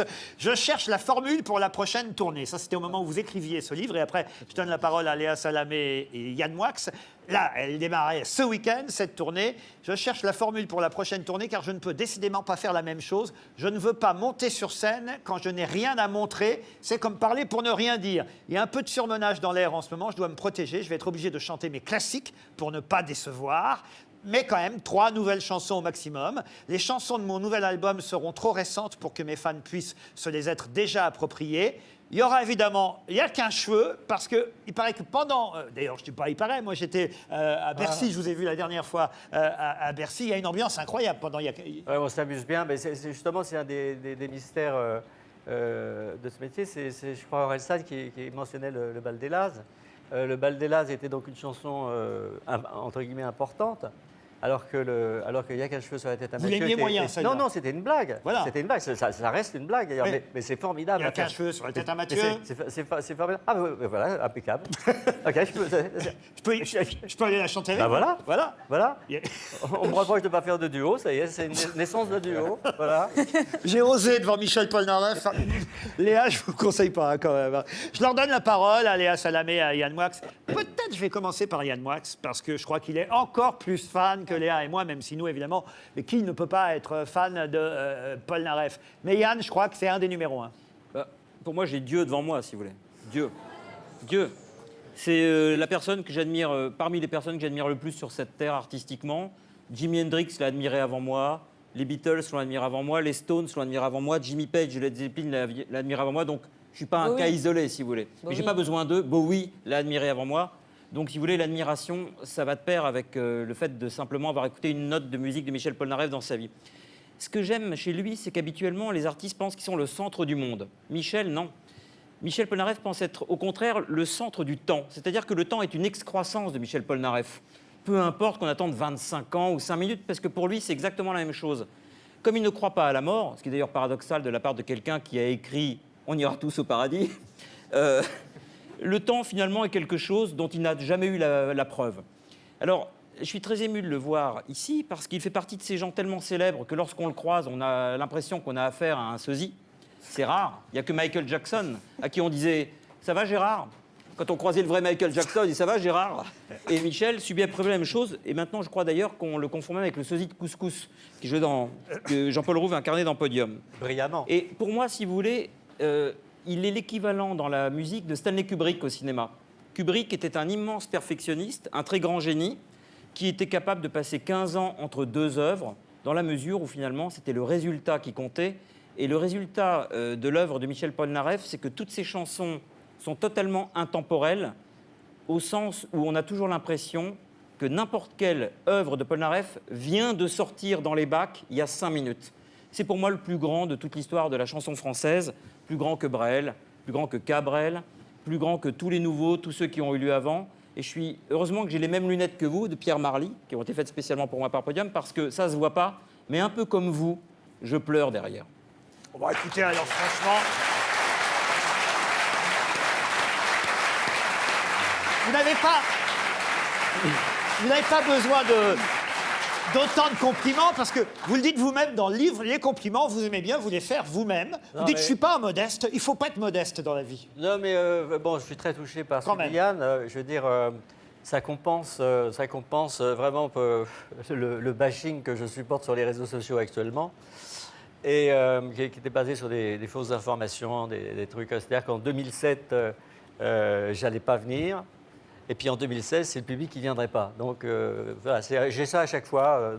Mais pourquoi vous les regardez? Pourquoi vous les regardez, les réseaux sociaux? Je trouve que c'est très important. C'est d'ailleurs ce qui me permet de justement rester en contact avec les moussaillons et ceux qui ne sont pas encore moussaillons, qui ne sont peut-être jamais, mais qui ne sont pas au courant de cette communication. Hein. On peut vraiment dire, je m'adresse à eux, qu'on a une communication depuis des années exceptionnelle. Exceptionnelle. Et qu'aucun autre artiste, à mon avis, n'a. Et c'est une... Parce que vous répondez vous-même. Ah oui, oui, absolument. Absolument. Je lis pas tout, je peux pas tout lire, mais parce qu'il y a vraiment des tonnes de messages, mais ils peuvent vous dire que vraiment je suis là. Mais alors pourquoi ceux qui vous bâchent, ça vous touche? Puisque on est tous d'une manière ou d'une autre bâchés par des gens qui sont anonymes, comme vous le dites très bien dans le livre d'ailleurs, qui sont derrière des grands courageux derrière leur écran, comme vous l'écrivez vous-même. Vous me l'enlevez de la bouche. Non, mais vous l'avez écrit, donc je vous cite. Ah, je me l'enlève de ma bouche. Je vous le retire et je vous le remets. Oui. Cette Léa. C'est cadeau. Mais ça devrait pas vous toucher. Ça devrait pas vous toucher, en fait. Si, parce que ça fait de la peine. Ça fait de la peine parce que quand on se donne autant de mal, justement, pour faire rêver le public, pour, justement, quand je disais... non, je ne me fous pas de la gueule du monde en mettant autant de temps à faire un disque. Non, c'est justement que je me fous pas de sa gueule parce qu'on attend tellement. Et plus le temps passe, plus on attend quelque chose de différent et quelque chose de formidable. C'est pour ça que je trouve les réseaux sociaux, je suis obligé de me gaufrer les critiques et puis surtout les insultes, parce que c'est vraiment au niveau d'insultes, c'est un harassement très difficile. Mais bon, heureusement, c'est une minorité, mais la majorité silencieuse mérite son nom. Hein. Mais c'est vrai que, pardon, je sais qu'en ce moment, il y a parfois des mots doux qui sont échangés entre vous et lui, mais on vous compare forcément parce que lui aussi fait son grand retour. Renaud, le chanteur Renaud, qui fait un excellent album lui aussi. Absolument. Et vous, le vôtre, je ne doute pas, il le sera forcément, mais on cherche un peu à vous opposer dans la presse en ce moment. Je crois savoir que lui-même aussi, il est très touché en ce moment parce qu'il lit sur certains réseaux sociaux. Est-ce qu'on peut dire qu'au fond, les chanteurs de votre génération, vous n'êtes pas encore suffisamment habitués à ça pour que vous soyez à ce point touché par ce que vous lisez? Non, mais alors, en ce qui concerne Renault, parce qu'il y a eu un truc, j'avais fait une interview avec un mec qui s'appelle Thomas Soto. Thomas Soto, qui fait la matinale sur Europe 1. Voilà. Alors donc, il me pose... j'ai pas envie de parler de Renault, ni en bien, ni en mal. Je vais vous expliquer pourquoi. Donc, quand il m'a posé la question Renault, j'ai dit Renault, c'est une bagnole. Bon, il s'appelle Thomas Soto, donc... Ah oui, d'accord, j'ai compris. Bon, et alors évidemment, après ça... Un réflexe. Et après, ça monte en épingle, et voilà. Non, là où j'étais pas content, c'est que Renault m'a littéralement insulté. C'est lui qui a commencé l'histoire, ok. Et c'était vraiment pas bien parce que nous on s'est occupé avec mes deux docteurs bruxellois. On a vu un homme en détresse. On a vu un homme à la mer. Chez l'amiral, on a vu une bouteille à la mer. Je veux dire, on s'est vraiment énormément inquiété pour lui. Il était vraiment en perdition. Et je suis allé le voir le dernier jour, vraiment en le félicitant c'est un alcoolique, hein, c'est pas un scoop. Tout le monde le sait. Et c'était très courageux, sa démarche de se reprendre en main. Et on l'a vraiment, vraiment, vraiment aidé. Et je pense que s'il avait quelque chose à me dire, moi, je suis allé l'embrasser le dernier jour, vraiment en lui disant vraiment bravo, formidable, parce que vraiment, il était vraiment, vraiment mal. Okay. Donc, s'il avait quelque chose à me dire, je pense qu'il aurait pu me le dire à ce moment-là, au lieu de dire après dans les journaux et en ayant ce côté ambivalent de je n'aime pas les médias, ne se servant que de ça. Je veux dire, c'est quelque chose qui ne me plaît pas. Donc, j'ai pas envie d'en dire du mal, j'ai pas envie d'en dire du bien, j'ai envie d'oublier. Il fait son truc. Je suis ravi de son succès, entre parenthèses. Alors, voilà, sincèrement. On a affaire à deux grands artistes, il y a de la place et pour l'un et pour l'autre, d'autant que vraiment, alors, on ne peut pas ni comparer ni l'un ni l'autre. Vous êtes dans deux styles absolument très, très différents. Est-ce que ça vous fâche si on dit que lui serait plus sur les textes et vous plus sur les mélodies? Non, ça ne me fâche pas du tout. Je veux dire, je trouve qu'il y a des... On a trop tendance à mettre les gens dans des tiroirs. Je veux dire, par exemple, quand on parle de Brel, le poète. Okay. Il a écrit des mélodies fantastiques. Et oui. Il a écrit des mélodies fantastiques. Moi, je pense avoir écrit des textes qui sont restés célèbres, qui ont leur importance. Donc, les casiers, les petits trucs qu'on met, celui-là il fait ça, celui-là il fait ça, celui-là il fait ça. Mais je ne suis pas tout à fait pour. Alors, pour faire taire définitivement les mauvaises langues, on va quand même... Ça va prendre du temps, hein. Ah oui, mais on va quand même dire qu'il y a 165 000 places qui ont déjà été vendues pour la tournée de Michel Polnareff et que ça équivaut à peu près à 85 Olympias. 85 Olympias déjà vendus. Je ne suis pas certain qu'il y ait beaucoup d'artistes qui puissent le faire. Donc, à un moment donné, il faut se calmer. Et vive le retour de Polnareff chez nous, en France et sur scène. Alors... Tout le monde va évidemment avoir des questions à vous poser sur ce livre et sur son contenu, sur votre parcours, sur peut-être le futur album, mais quand même son contenu, et peut-être aussi quand même, voilà, sur les chansons du passé. J'aimerais d'abord que vous me disiez si vous allez les chanter sur scène. Forcément, le bal des Lazes, évoqué par Orelsan, ça y sera. Avec un solo phénoménal de Tony McAlpine. Amkaline. Amkaline, je ne l'ai pas prévu, mais je vais peut-être le faire tout seul au piano. Love Me, Please Love Me. Oui, oui. Indispensable. Ah bah oui. Ces trois chansons-là, à l'époque, dans les années 60.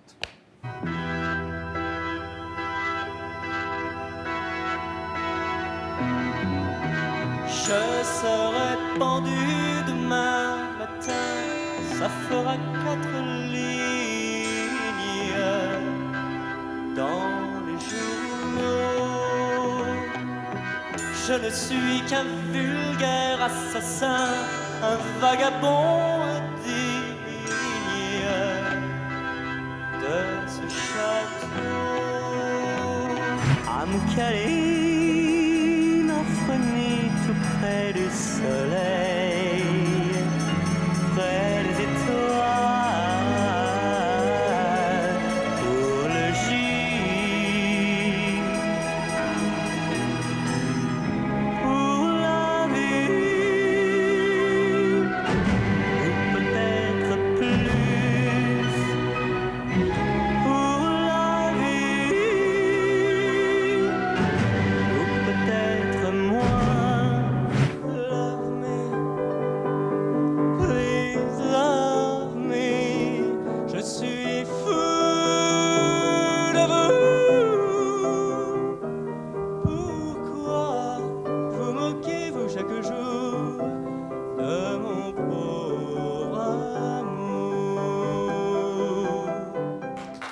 envie de chanter.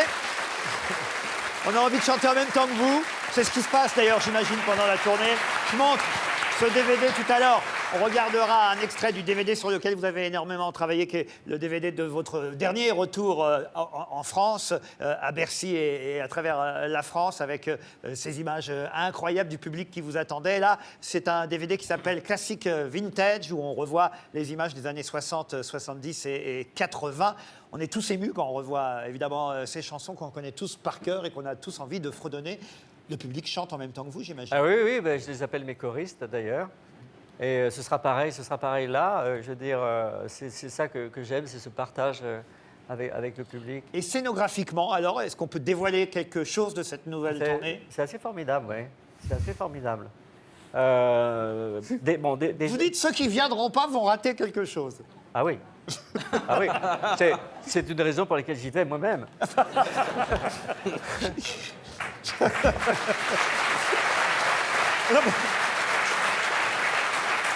Vous y serez. J'y serai. Contrairement à votre enterrement, comme vous dites dans le livre, là, vous n'êtes pas sûr d'y aller. Non. Je suis pas trop sûr de la fin, mais non, oui. Oui, vous voulez vraiment être immortel, comme vous le dites dans le livre? J'espère déjà l'être par ma musique. Oui. C'est gagné déjà, ça. Ça, je pense que je peux réussir ce coup-là. Maintenant, je crois que la mort, en fait, je crois que c'est rien, en fait. Je crois que c'est la vie qui est difficile. La mort, ça m'a l'air très simple. Hein. Oui. Ouais. Ah, donc, finalement, vous ne voulez pas... je sais pas, vous disiez que vous pensiez que la science pourrait nous aider à peut-être vivre 300 ans. Oui, elle est... Autrement, j'ai le bouquin d'Estelle Lefébure, si vous voulez. Je ne l'ai pas lu, mais il faut que je le lise. Tu parles de... Anti-âge, donc longévité. Ah, d'accord. 10 ans de moins avec une cuillère à café de curcuma. Ah, c'est bien. Le curcuma, c'est très bien. C'est un joli mot, en plus. J'aurais pu le mettre dans le sperme. Léa Salamé. Écoutez, moi, je partage l'émotion de Laurent et de Yann, même s'il vous connaît par cœur et peut-être moi un petit peu moins. Mais je suis surtout très intimidée, en fait, de vous recevoir, parce qu'il a raison, Yann, vous êtes une des dernières stars françaises. Vous l'avez cultivé en cultivant aussi cette rareté, en espaçant, parce que vous dites, j'ai pris un peu de temps, donc on rappelle aux téléspectateurs, ça fait 25 ans qu'on attend votre album quand même. Ça fait 25 ans que je prends un peu de temps. Oui, voilà, j'entends bien. Donc c'est vrai que vous avez une notion de temps assez remarquable. Et là, donc on attendait l'album, on a un livre où vous réussissez, si vous voulez, à être à la fois très intime et très pudique dans ce livre-là. C'est-à-dire qu'on sent bien que vous nous racontez des choses, et il y a cette figure tutélaire du père dont j'aimerais bien vous entendre parler de votre père, puisque l'enfance décide, comme disait Sartre, et chez vous notamment. Mais on sent que vous n'êtes pas allé au bout des révélations, pas au bout, que vous êtes arrêté, comme si vous n'aviez pas envie de trop montrer, trop donner. Est-ce que je me trompe? Moi, j'ai l'impression que j'ai donné beaucoup. En tout cas, j'ai rectifié, disons, quand il y a eu au début cette dispute entre la mère et moi-même, parce que elle s'est mal prise, ça s'est mal présenté. Alors la mère, c'est votre femme, oui, c'est la mère Daniela. de votre fils, c'est votre fils? Oui, oui. Vous l'avez reconnu? À chaque fois que je le vois, oui. Okay. Donc, ça d'ailleurs, faut le dire, c'est absolument incroyable. Je ne savais pas que vous aimiez autant les jeux de mots. Parce que, quand on vous entend chanter, on voit bien que vous savez que vous aimez jouer avec les mots, mais autant à ce point-là, y compris même pire que les jeux de mots, les calembours, parce que le calembour, c'est une espèce de jeu de mots, mais tous les jeux de mots ne sont pas des calembours, alors que tous les calembours sont des jeux de mots. Mais vous allez jusqu'au calembour. Non, même votre fils, vous l'appelez Luca de conscience. Oui, oui. Il s'appelle Luca. Vous dites que c'est un Luca de conscience. Oui, non, mais c'est vrai que je me sens très responsabilisé en ce qui concerne Luca.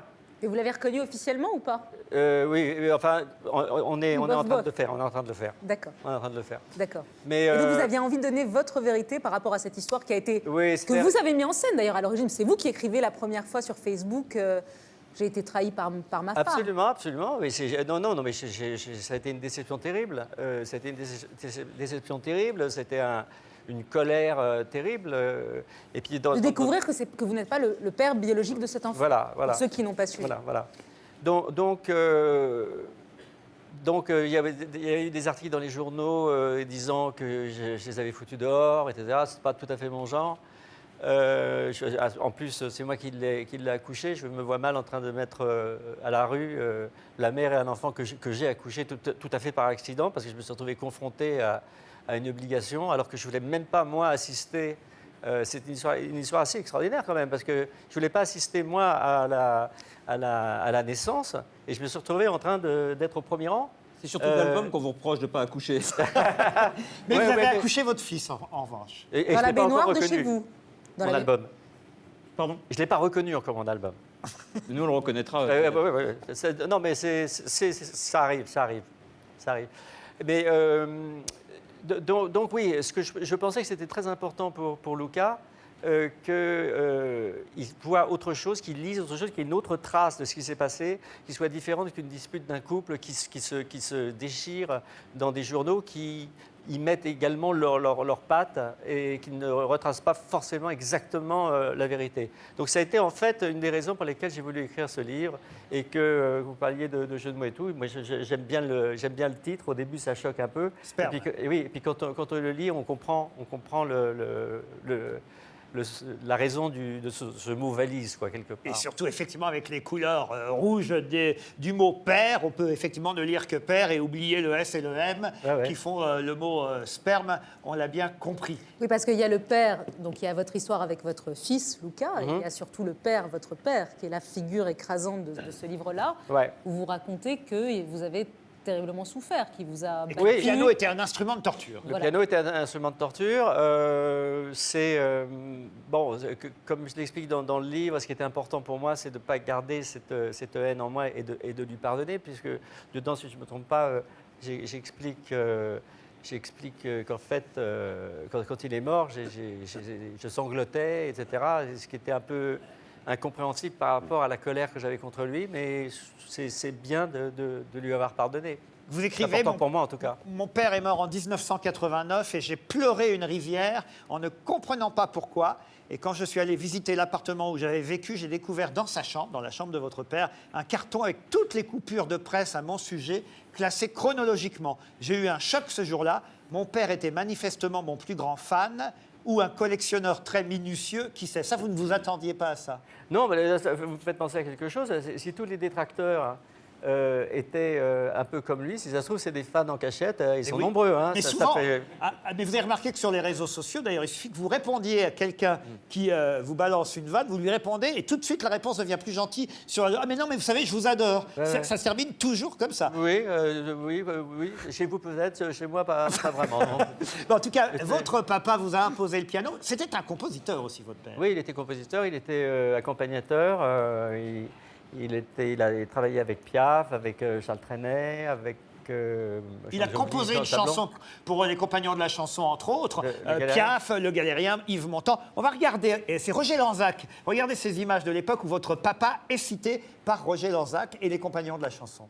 Et ça ne t'empêchera pas de chanter Le Galérien. Le Galérien, qui est de Léopold. Ah oui, Léopold, qui est Léopold? Qui est l'abréviation de Paul Naref et qui est tout simplement le papa de Paul Naref. Qui a écrit cette chanson, Le Galérien. Ne traîne pas dans les ruisseaux, te bats pas comme un sauvage, t'amuse pas comme les oiseaux.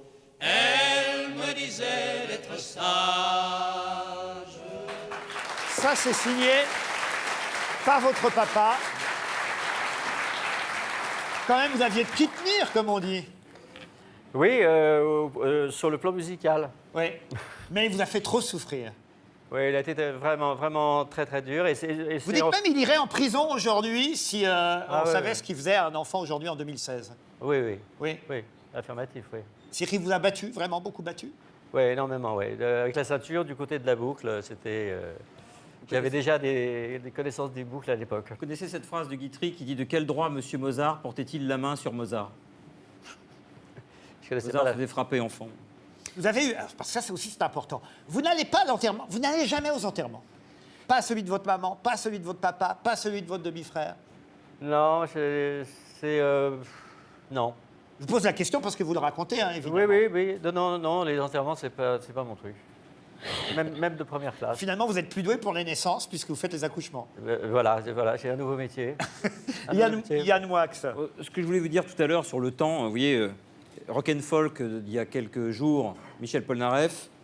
Salut les copains, 1973, en couverture Michel Polnareff. D'ailleurs, je crois qu'il y a un poster à l'intérieur.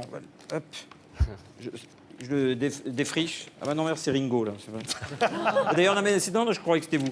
Mais comme quoi, c'est pas évident de durer. Ça, bon, le truc... Surtout pour Ringo. Moi, j'ai adoré votre livre. J'ai adoré votre livre pour plusieurs raisons. D'abord, c'est vrai qu'il y a des jeux de mots, mais il y en a des très réussis. Par exemple... on vous a tout pris, le fils vous a tout pris, vous êtes fait arnaquer, on va y revenir, par quelqu'un de malhonnête à qui vous aviez confié votre portefeuille. Et il y a quand même des passages assez drôles. Là, il est parti le truc, non? En gros, vous faites du sport parce que vous dites, je n'avais plus que ça à dépenser. Et puis alors, il y a un truc que j'adore, c'est je ne voulais pas connaître à nouveau les affres de la célébrité, parce que là, vous partez aux États-Unis. Et il y a cette phrase que j'adore, en France, je voulais être célèbre, mais là-bas, j'ai voulu devenir inconnu. J'ai réussi. C'est pas permis à tout le monde que d'aller quelque part pour devenir inconnu. Et puis alors, j'ai lu dans ce livre, dans Sperme, que vous avez un livre fétiche. Et je vais vous citer, je ne vais pas le dire tout de suite ce que c'est, pour que les gens aient l'impression qu'il y a un quiz. J'ai trouvé un extrait de ce livre que vous adorez. Il sentit une grosse larme couler le long de sa joue. Il essaya de la cacher avec le verre vert. Par bonheur, personne ne remarqua son attendrissement. Je trouve que ça vous va particulièrement bien. C'est extrait du Rouge et le Noir. Julien Sorel, Julien Sorel, et c'est votre livre préféré. Et il vous manque quelque chose pour être un parfait Julien Sorel. C'est que Julien Sorel, dans le Rouge et le Noir, est un assassin. Il me manque Madame de Rênal. Mais sauf que vous avez failli tuer quelqu'un. Et j'ai adoré ce passage, c'est Bernard Senault.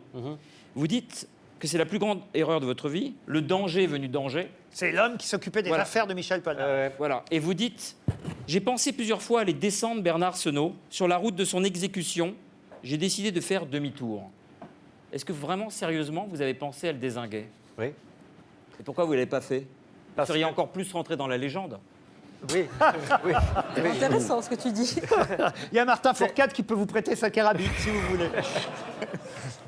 Non, j'allais pas en plus aggraver la situation en passant le reste de ma vie en tôle pour descendre cette ordure. Je veux dire, non, c'était plus au niveau de fantasme. J'avais adoré, moi, le film de Deer Hunter. En français, je ne sais pas comment ça s'appelle. Avec Voyage au bout de l'enfer. Oui, c'est ça, Voyage au bout de l'enfer. Où j'avais adoré cette scène où De Niro, il a le daim en vue, il est dans le viseur et il ne tire pas parce que bon, il l'a tué. C'est exactement cette scène que j'ai vécue. C'est-à-dire que je l'ai tué, mais il était toujours vivant. Et est-ce que vous avez eu la même pulsion, Michel, pour une autre ordure? Parce que Rocancourt, vous dites, une poubelle n'en voudrait pas comme sac. Est-ce que là encore, vous avez eu la pulsion de le dézinguer quand il vous a escroqué de 250 000 $? Ouais, c'est sûrement beaucoup plus que ça, mais c'est ça. tout ce qu'on peut prouver, parce que bon, c'est un sinistre personnage, comme il l'a prouvé. Ce que j'arrive pas à comprendre, entre parenthèses, puisqu'on parle de lui. Moi, je veux dire, j'allais je sais pas, on était à Vegas, il y avait des personnalités qui se déplaçaient pour le voir. Vous avez un sac vomitoire, parce que j'ai sa photo devant moi, là. On va peut-être l'enlever. Remarquez, non, c'est bien que les gens retiennent son visage. Oui. Ce serait bien qu'ils le retiennent. D'ailleurs, ce que j'allais dire, ce que j'arrive pas à comprendre, c'est comment on peut encore se faire avoir par ce mec-là. Alors que maintenant, c'est clair, sa mission sur Terre, elle est quand même, il me semble, assez claire. Qu'est-ce qui fait que chez vous, parce que vous êtes quelqu'un, vous êtes un surdoué, un génie, comment est-ce que vous expliquez que vos antennes, qui sont extrêmement aiguisées dans l'art, un fa dièse mal formulé à 300 mètres, vous le reconnaissez immédiatement, et vos antennes semblent défaillantes quand un être humain de mauvais augure s'approche de vous? Comment est-ce qu'on peut être aussi aguerri sur le plan artistique et aussi, j'allais dire naïf, et se faire escroquer? Oui, non, mais c'est un bon point. Je veux dire, c'est une des raisons pour lesquelles, quand on me traite de parano, je dis parano, je ne suis pas assez parano. Il y a toujours des mots comme ça qui reviennent, parano, ou il ne viendra pas au spectacle. Il y a une espèce de légende complètement fausse. Enfin bref, Bernard Senault, je m'en suis méfié depuis la première seconde. Vous avez un instinct. Mon entourage m'a dit, t'es parano. Eh bien, croyez-le ou pas, le jour où je leur ai prouvé qu'ils m'avaient escroqué, j'étais content de voir que mon instinct était bon.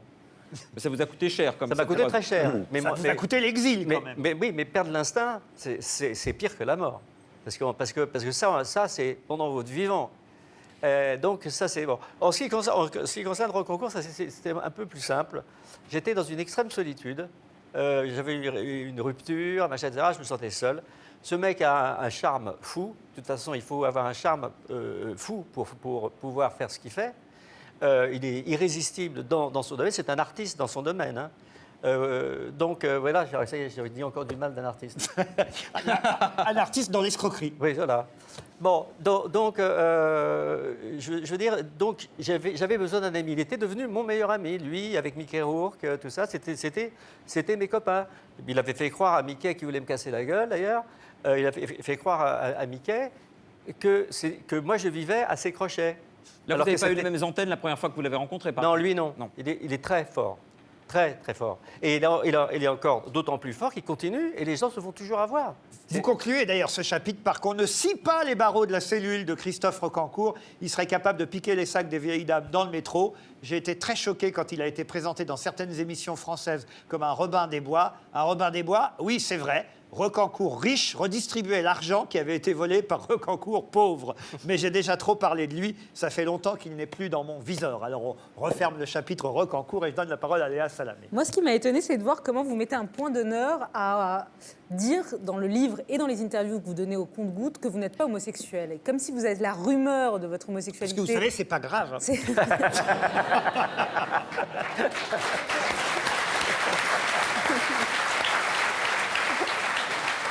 Non, c'est pas ça. Le problème, c'est surtout à l'époque, quand ce n'était pas aussi admis que maintenant, et moi personnellement, je suis tout à fait pour, j'ai toujours été pour la libération des que les gens fassent ce qu'ils veulent, etc.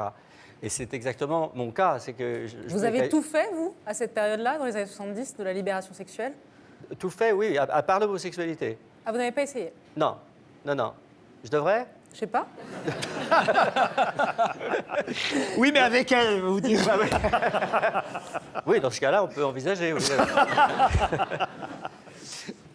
Non, donc ce qui m'ennuie... Ça vous a blessé cette rumeur, c'est pour ça, parce que revenir sur cette rumeur-là, je ne suis pas homosexuel, trois fois dans le livre... La chanson « Je suis un homme », c'est évidemment une réponse à toutes les rumeurs. Bien sûr, je veux dire, à l'époque, je veux dire, quand on se faisait traiter de PD, c'était, bon, on était une merde. Maintenant, les choses ont changé. Maintenant, on n'a peur de se faire traiter non plus d'homosexuel, mais d'homophobe. Ça s'est inversé, en fait. Oui, alors mes meilleurs amis, c'était Brialy, Chazot et mon copain de l'hôtel qui étaient des homosexuels fabuleux. Ah, vous êtes un peu pédé quand même.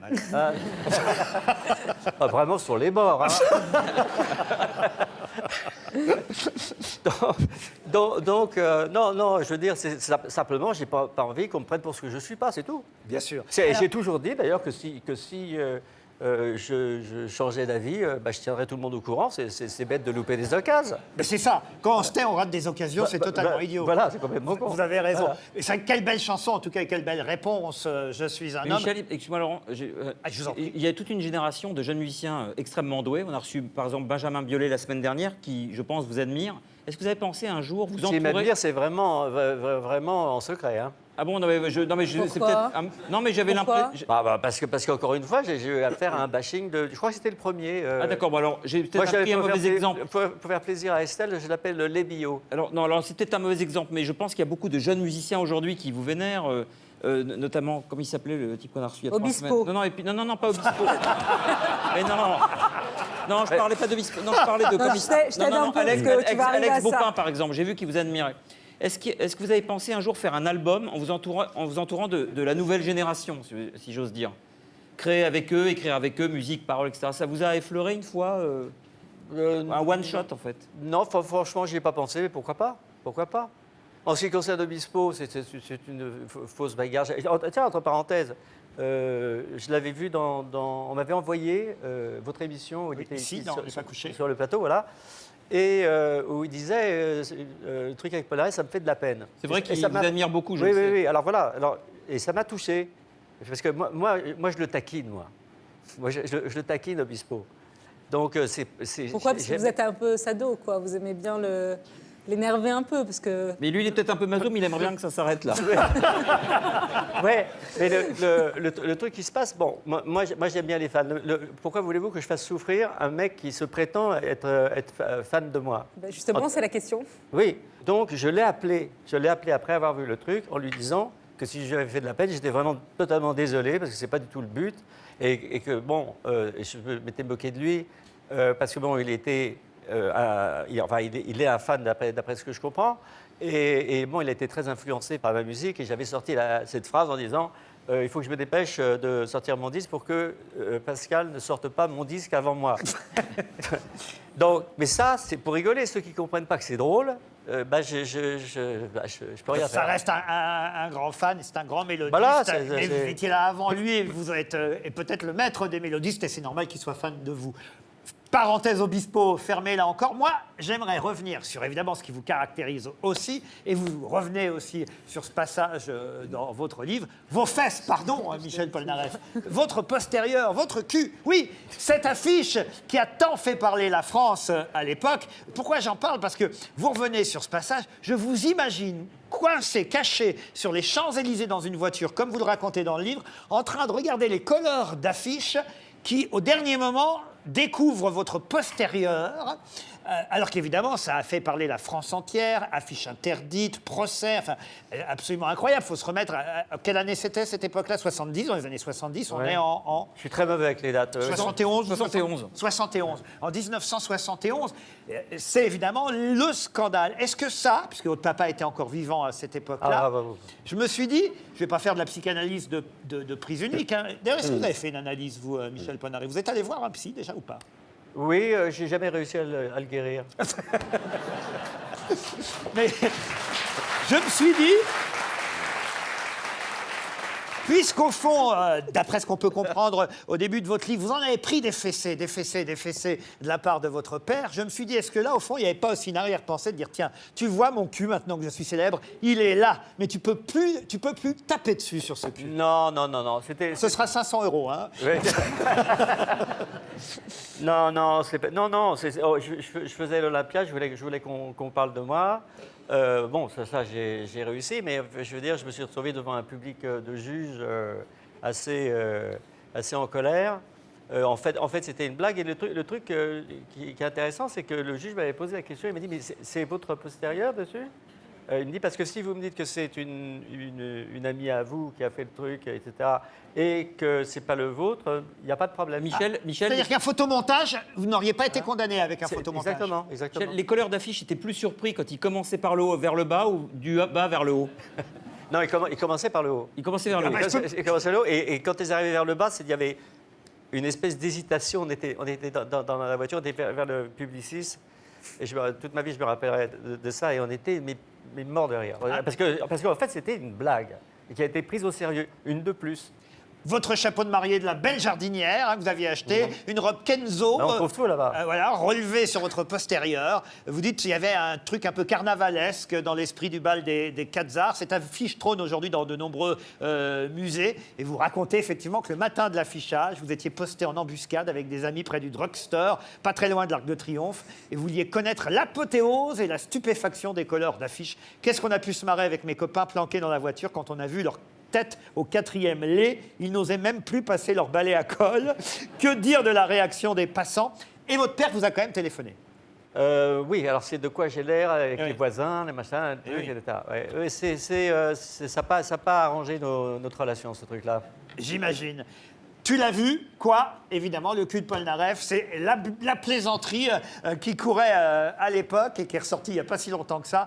On va continuer en chanson avant d'aborder d'autres passages de votre livre Sperme, parce que c'est les chansons qui comptent. En ce moment, en tournée à travers la France, à Bercy, les 7, 8, 10 et 11 mai, pas le 9. Pause, relâche le 9 mai. 8, 9, 11, 12. Non, 7, 8, 10 et 11. Oui, pardon, oui. Non, c'est vrai. J'allais vraiment pleurer. Je les connais par cœur. Oui, 7, 8, 10 et 11. Relâche le 9 mai. C'est ça. On fera ce que vous voulez ce jour-là. On invitera Léa, on prendra un thé, mais en tout cas, on parlera d'autre chose, mais vous ne chanterez pas. À l'Accor Hotel Arena à Bercy. Et évidemment, ces chansons-là, a priori, seront au programme. Vous me confirmerez tout de suite après.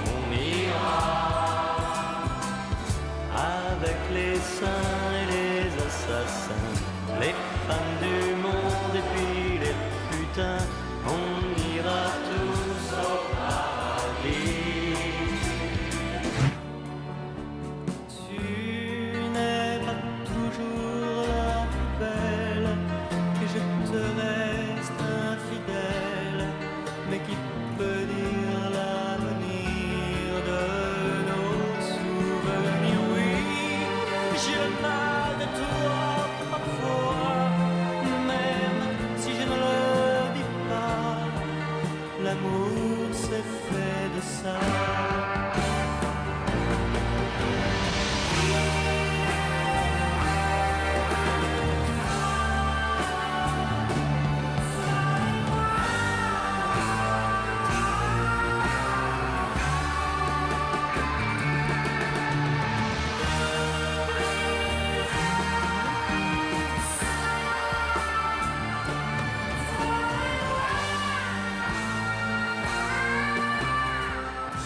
Lettre à France. Là,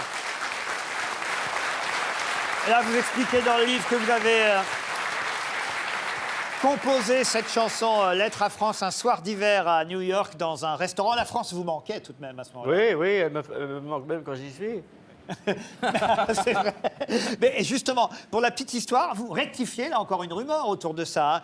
Rien à voir avec une chanson de rupture avec France Gall. Lettre à France, Non, pas c'était vraiment, non. vraiment le pays, c'était pas France Gall. Non, non, non. Pourquoi on a écrit ça? Non, ça c'était un match de rugby, ça. Oui. France Gall. Oui. Oui. Non, mais je ne sais pas pourquoi on écrit On des vous a accordé de nombreuses liaisons comme ça. oui. Vous dites, je préférais les comédiennes aux chanteuses, de toute façon. Oui, ça a été le cas, oui. Oui. Oui. Vous avez eu plus d'actrices que de chanteuses dans votre palmarès. Linda Carter, quand même, et Sylvia Kristen. Ah oui, Wonder Woman, quand même. Miss Univers, Laurent. Qu'est-ce que ça fait de passer une nuit avec Wonder Woman? C'est wonderful. Oui. Et Sylvia Kristen? Ah, Sylvia était quelqu'un de vraiment de très très intéressant. C'était un formidable peintre. Parce que c'est pas le côté le plus connu d'elle, le plus connu d'elle. Non, moi je l'ai connue, oui, elle était Emmanuelle à l'époque, mais c'était une fille très intéressante. Vraiment, j'étais triste quand elle est morte dans le sens de mort tel qu'on l'entend. D'autres passages de sperme, peut-être quelques dernières questions, à moins que je fasse un petit tour de table avant de redonner la parole à Léa et à Yann. Martin Fourcade veut peut-être dire quelque chose, j'ai l'impression. Non, je trouve ça magnifique, la décontraction et la facilité avec laquelle il aborde les sujets importants de son livre. Ah bah oui, alors ça vraiment, il dit tout, Michel Polnareff, dans Sperme. Estelle Lefébure? Grande admiration. Vraiment, je suis ravie de vous rencontrer comme ça, en vrai. Non mais c'est vrai parce que, voilà, on écoute les chansons et tout, mais c'est... On peut même le toucher. Même si je connais d'autres grands artistes et j'ai été très proche, voilà, je suis admiratrice. Ah oui, je sais. Mais je sais. Michel Polnareff existe, Léa encore. D'ailleurs, vous en dites du bien dans le livre de Johnny. Non, j'ai une énorme admiration pour Johnny que j'ai vu littéralement débuter. Alors, souvent les gens pensent que j'essaie de me rajeunir. Dire comment ça parce que j'étais en classe quand je l'ai vu à l'Alhambra en première partie de Raymond DeVos. Et je trouvais fantastique, parce qu'il ne faut pas oublier qu'il a commencé, il avait 16 ans, un truc comme ça. Eh oui. Donc, c'est la raison pour laquelle je l'ai vu et j'étais effectivement en classe. Et il m'a valu également, alors là, 2 claques sur place, parce que je le trouvais formidable, parce que c'était quelqu'un qui révolutionnait la France de Luis Mariano, disons. Vous n'aviez pas le droit d'acheter de disques, hein. Votre père vous interdisait les disques à la maison. On n'avait pas de platine de toute façon. De toute façon. Donc je regardais les pochettes de disques et je m'imaginais ce qu'il y avait dedans. Léa Salamé. Moi, je voudrais savoir comment un homme comme vous, qui écrit Lettre à France avec ce que ça veut dire pour son pays, qui est tellement français quand on vous écoute ce soir, alors que ça fait plus de 25 ans, 30 ans, je ne sais pas combien de temps, vous vivez aux États-Unis plus de 30 ans maintenant. Oui. 40 ans que vous vivez aux États-Unis. Comment vous faites, vous qui aviez tellement le goût de la transgression, ce goût très rabelaisien, ce charme, ce côté deuxième degré qu'on entend, ce goût pour les jeux de mots, au fond, vous êtes 100% français. Comment vous faites pour vivre et survivre dans une société si policée, si lisse, avec un manque de charme qu'est les États-Unis?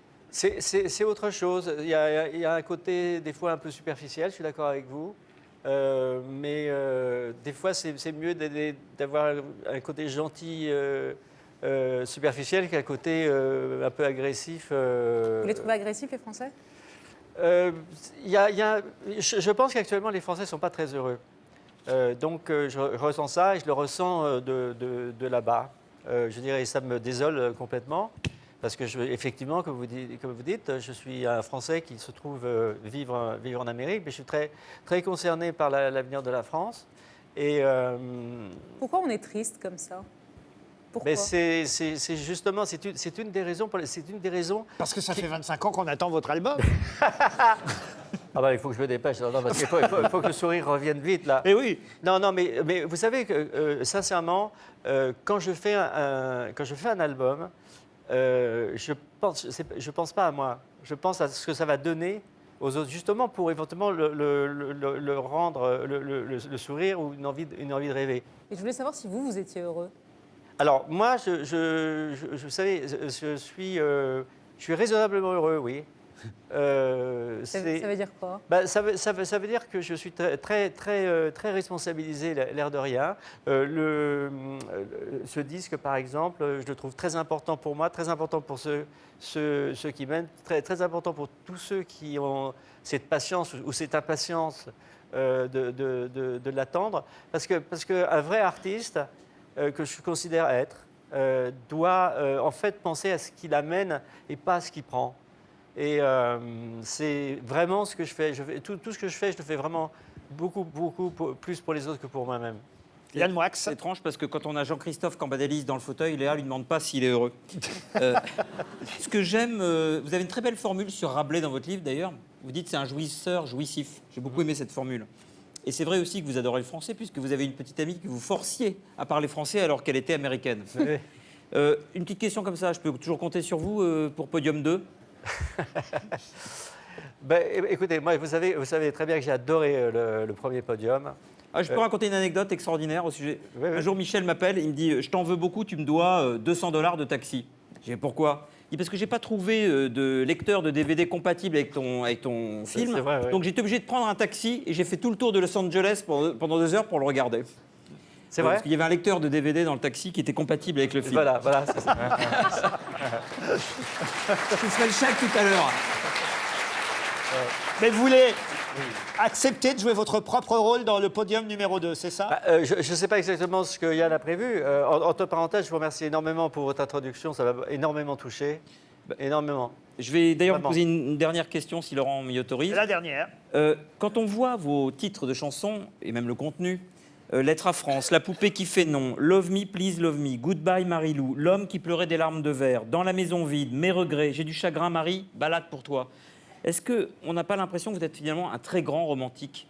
Le deuil, la rupture, les adieux, la séparation, et une chanson dont on parle jamais, qui est ma préférée de toute votre œuvre, qui est Gloria aussi. Vous n'êtes pas finalement un très grand romantique? Parce que Je pense, oui. Les blagues, les calembours, etc., ça n'empêche pas que vous êtes forcément peut-être à l'intérieur un cœur brisé et que vous cachez derrière vos lunettes ces larmes de verre dont on parlait tout à l'heure. C'est sûr que je suis très souvent en introspection, hein, je veux dire, c'est sûr. Mais bon, je veux dire, j'ai quand même de la chance d'avoir survécu des épreuves très très difficiles, qu'elles soient physiques, qu'elles soient morales, qu'elles soient mentales. J'ai toujours réussi. J'ai écrit cette chanson qui s'appelle « Sous quelle étoile suis-je né ?» et je crois que vraiment je suis né quand même sous une très très bonne étoile. Et toute dernière question, parce qu'elle me fascine depuis toujours, qu'est-ce que vous faites de vos journées quand vous composez pas? À part le sport? À part rien. Rien. Vous vous ennuyez? Non, c'est Dieu en fait. Ah, non, c'était fait de Luca maintenant. Non, je l'adore. Non, il faut pas confondre ne rien faire et faire rien. Faire rien, c'est une occupation. Il n'y a que Dieu qui peut se le permettre, c'est bien ce que je disais tout Voilà, à il y l'heure. a deux spécialistes qui sauront faire la différence tout à l'heure. Je remontre le programme. Le Polnagram, vous avez appelé ça le Polnagram, c'est le programme de la tournée de Bercy au mois de mai. Et on va regarder un extrait de votre dernier retour chez nous. Et d'ailleurs, ça donne un DVD qui reste dans les mémoires aussi, parce que quand même, quand vous êtes revenu en 2007, ça aussi, c'était quand même un événement que tout le monde attendait depuis longtemps. The Tour 2007, quelques extraits de Michel Polnareff en live. C'était donc il y a maintenant 9 ans, voilà, il y a 9 ans pile.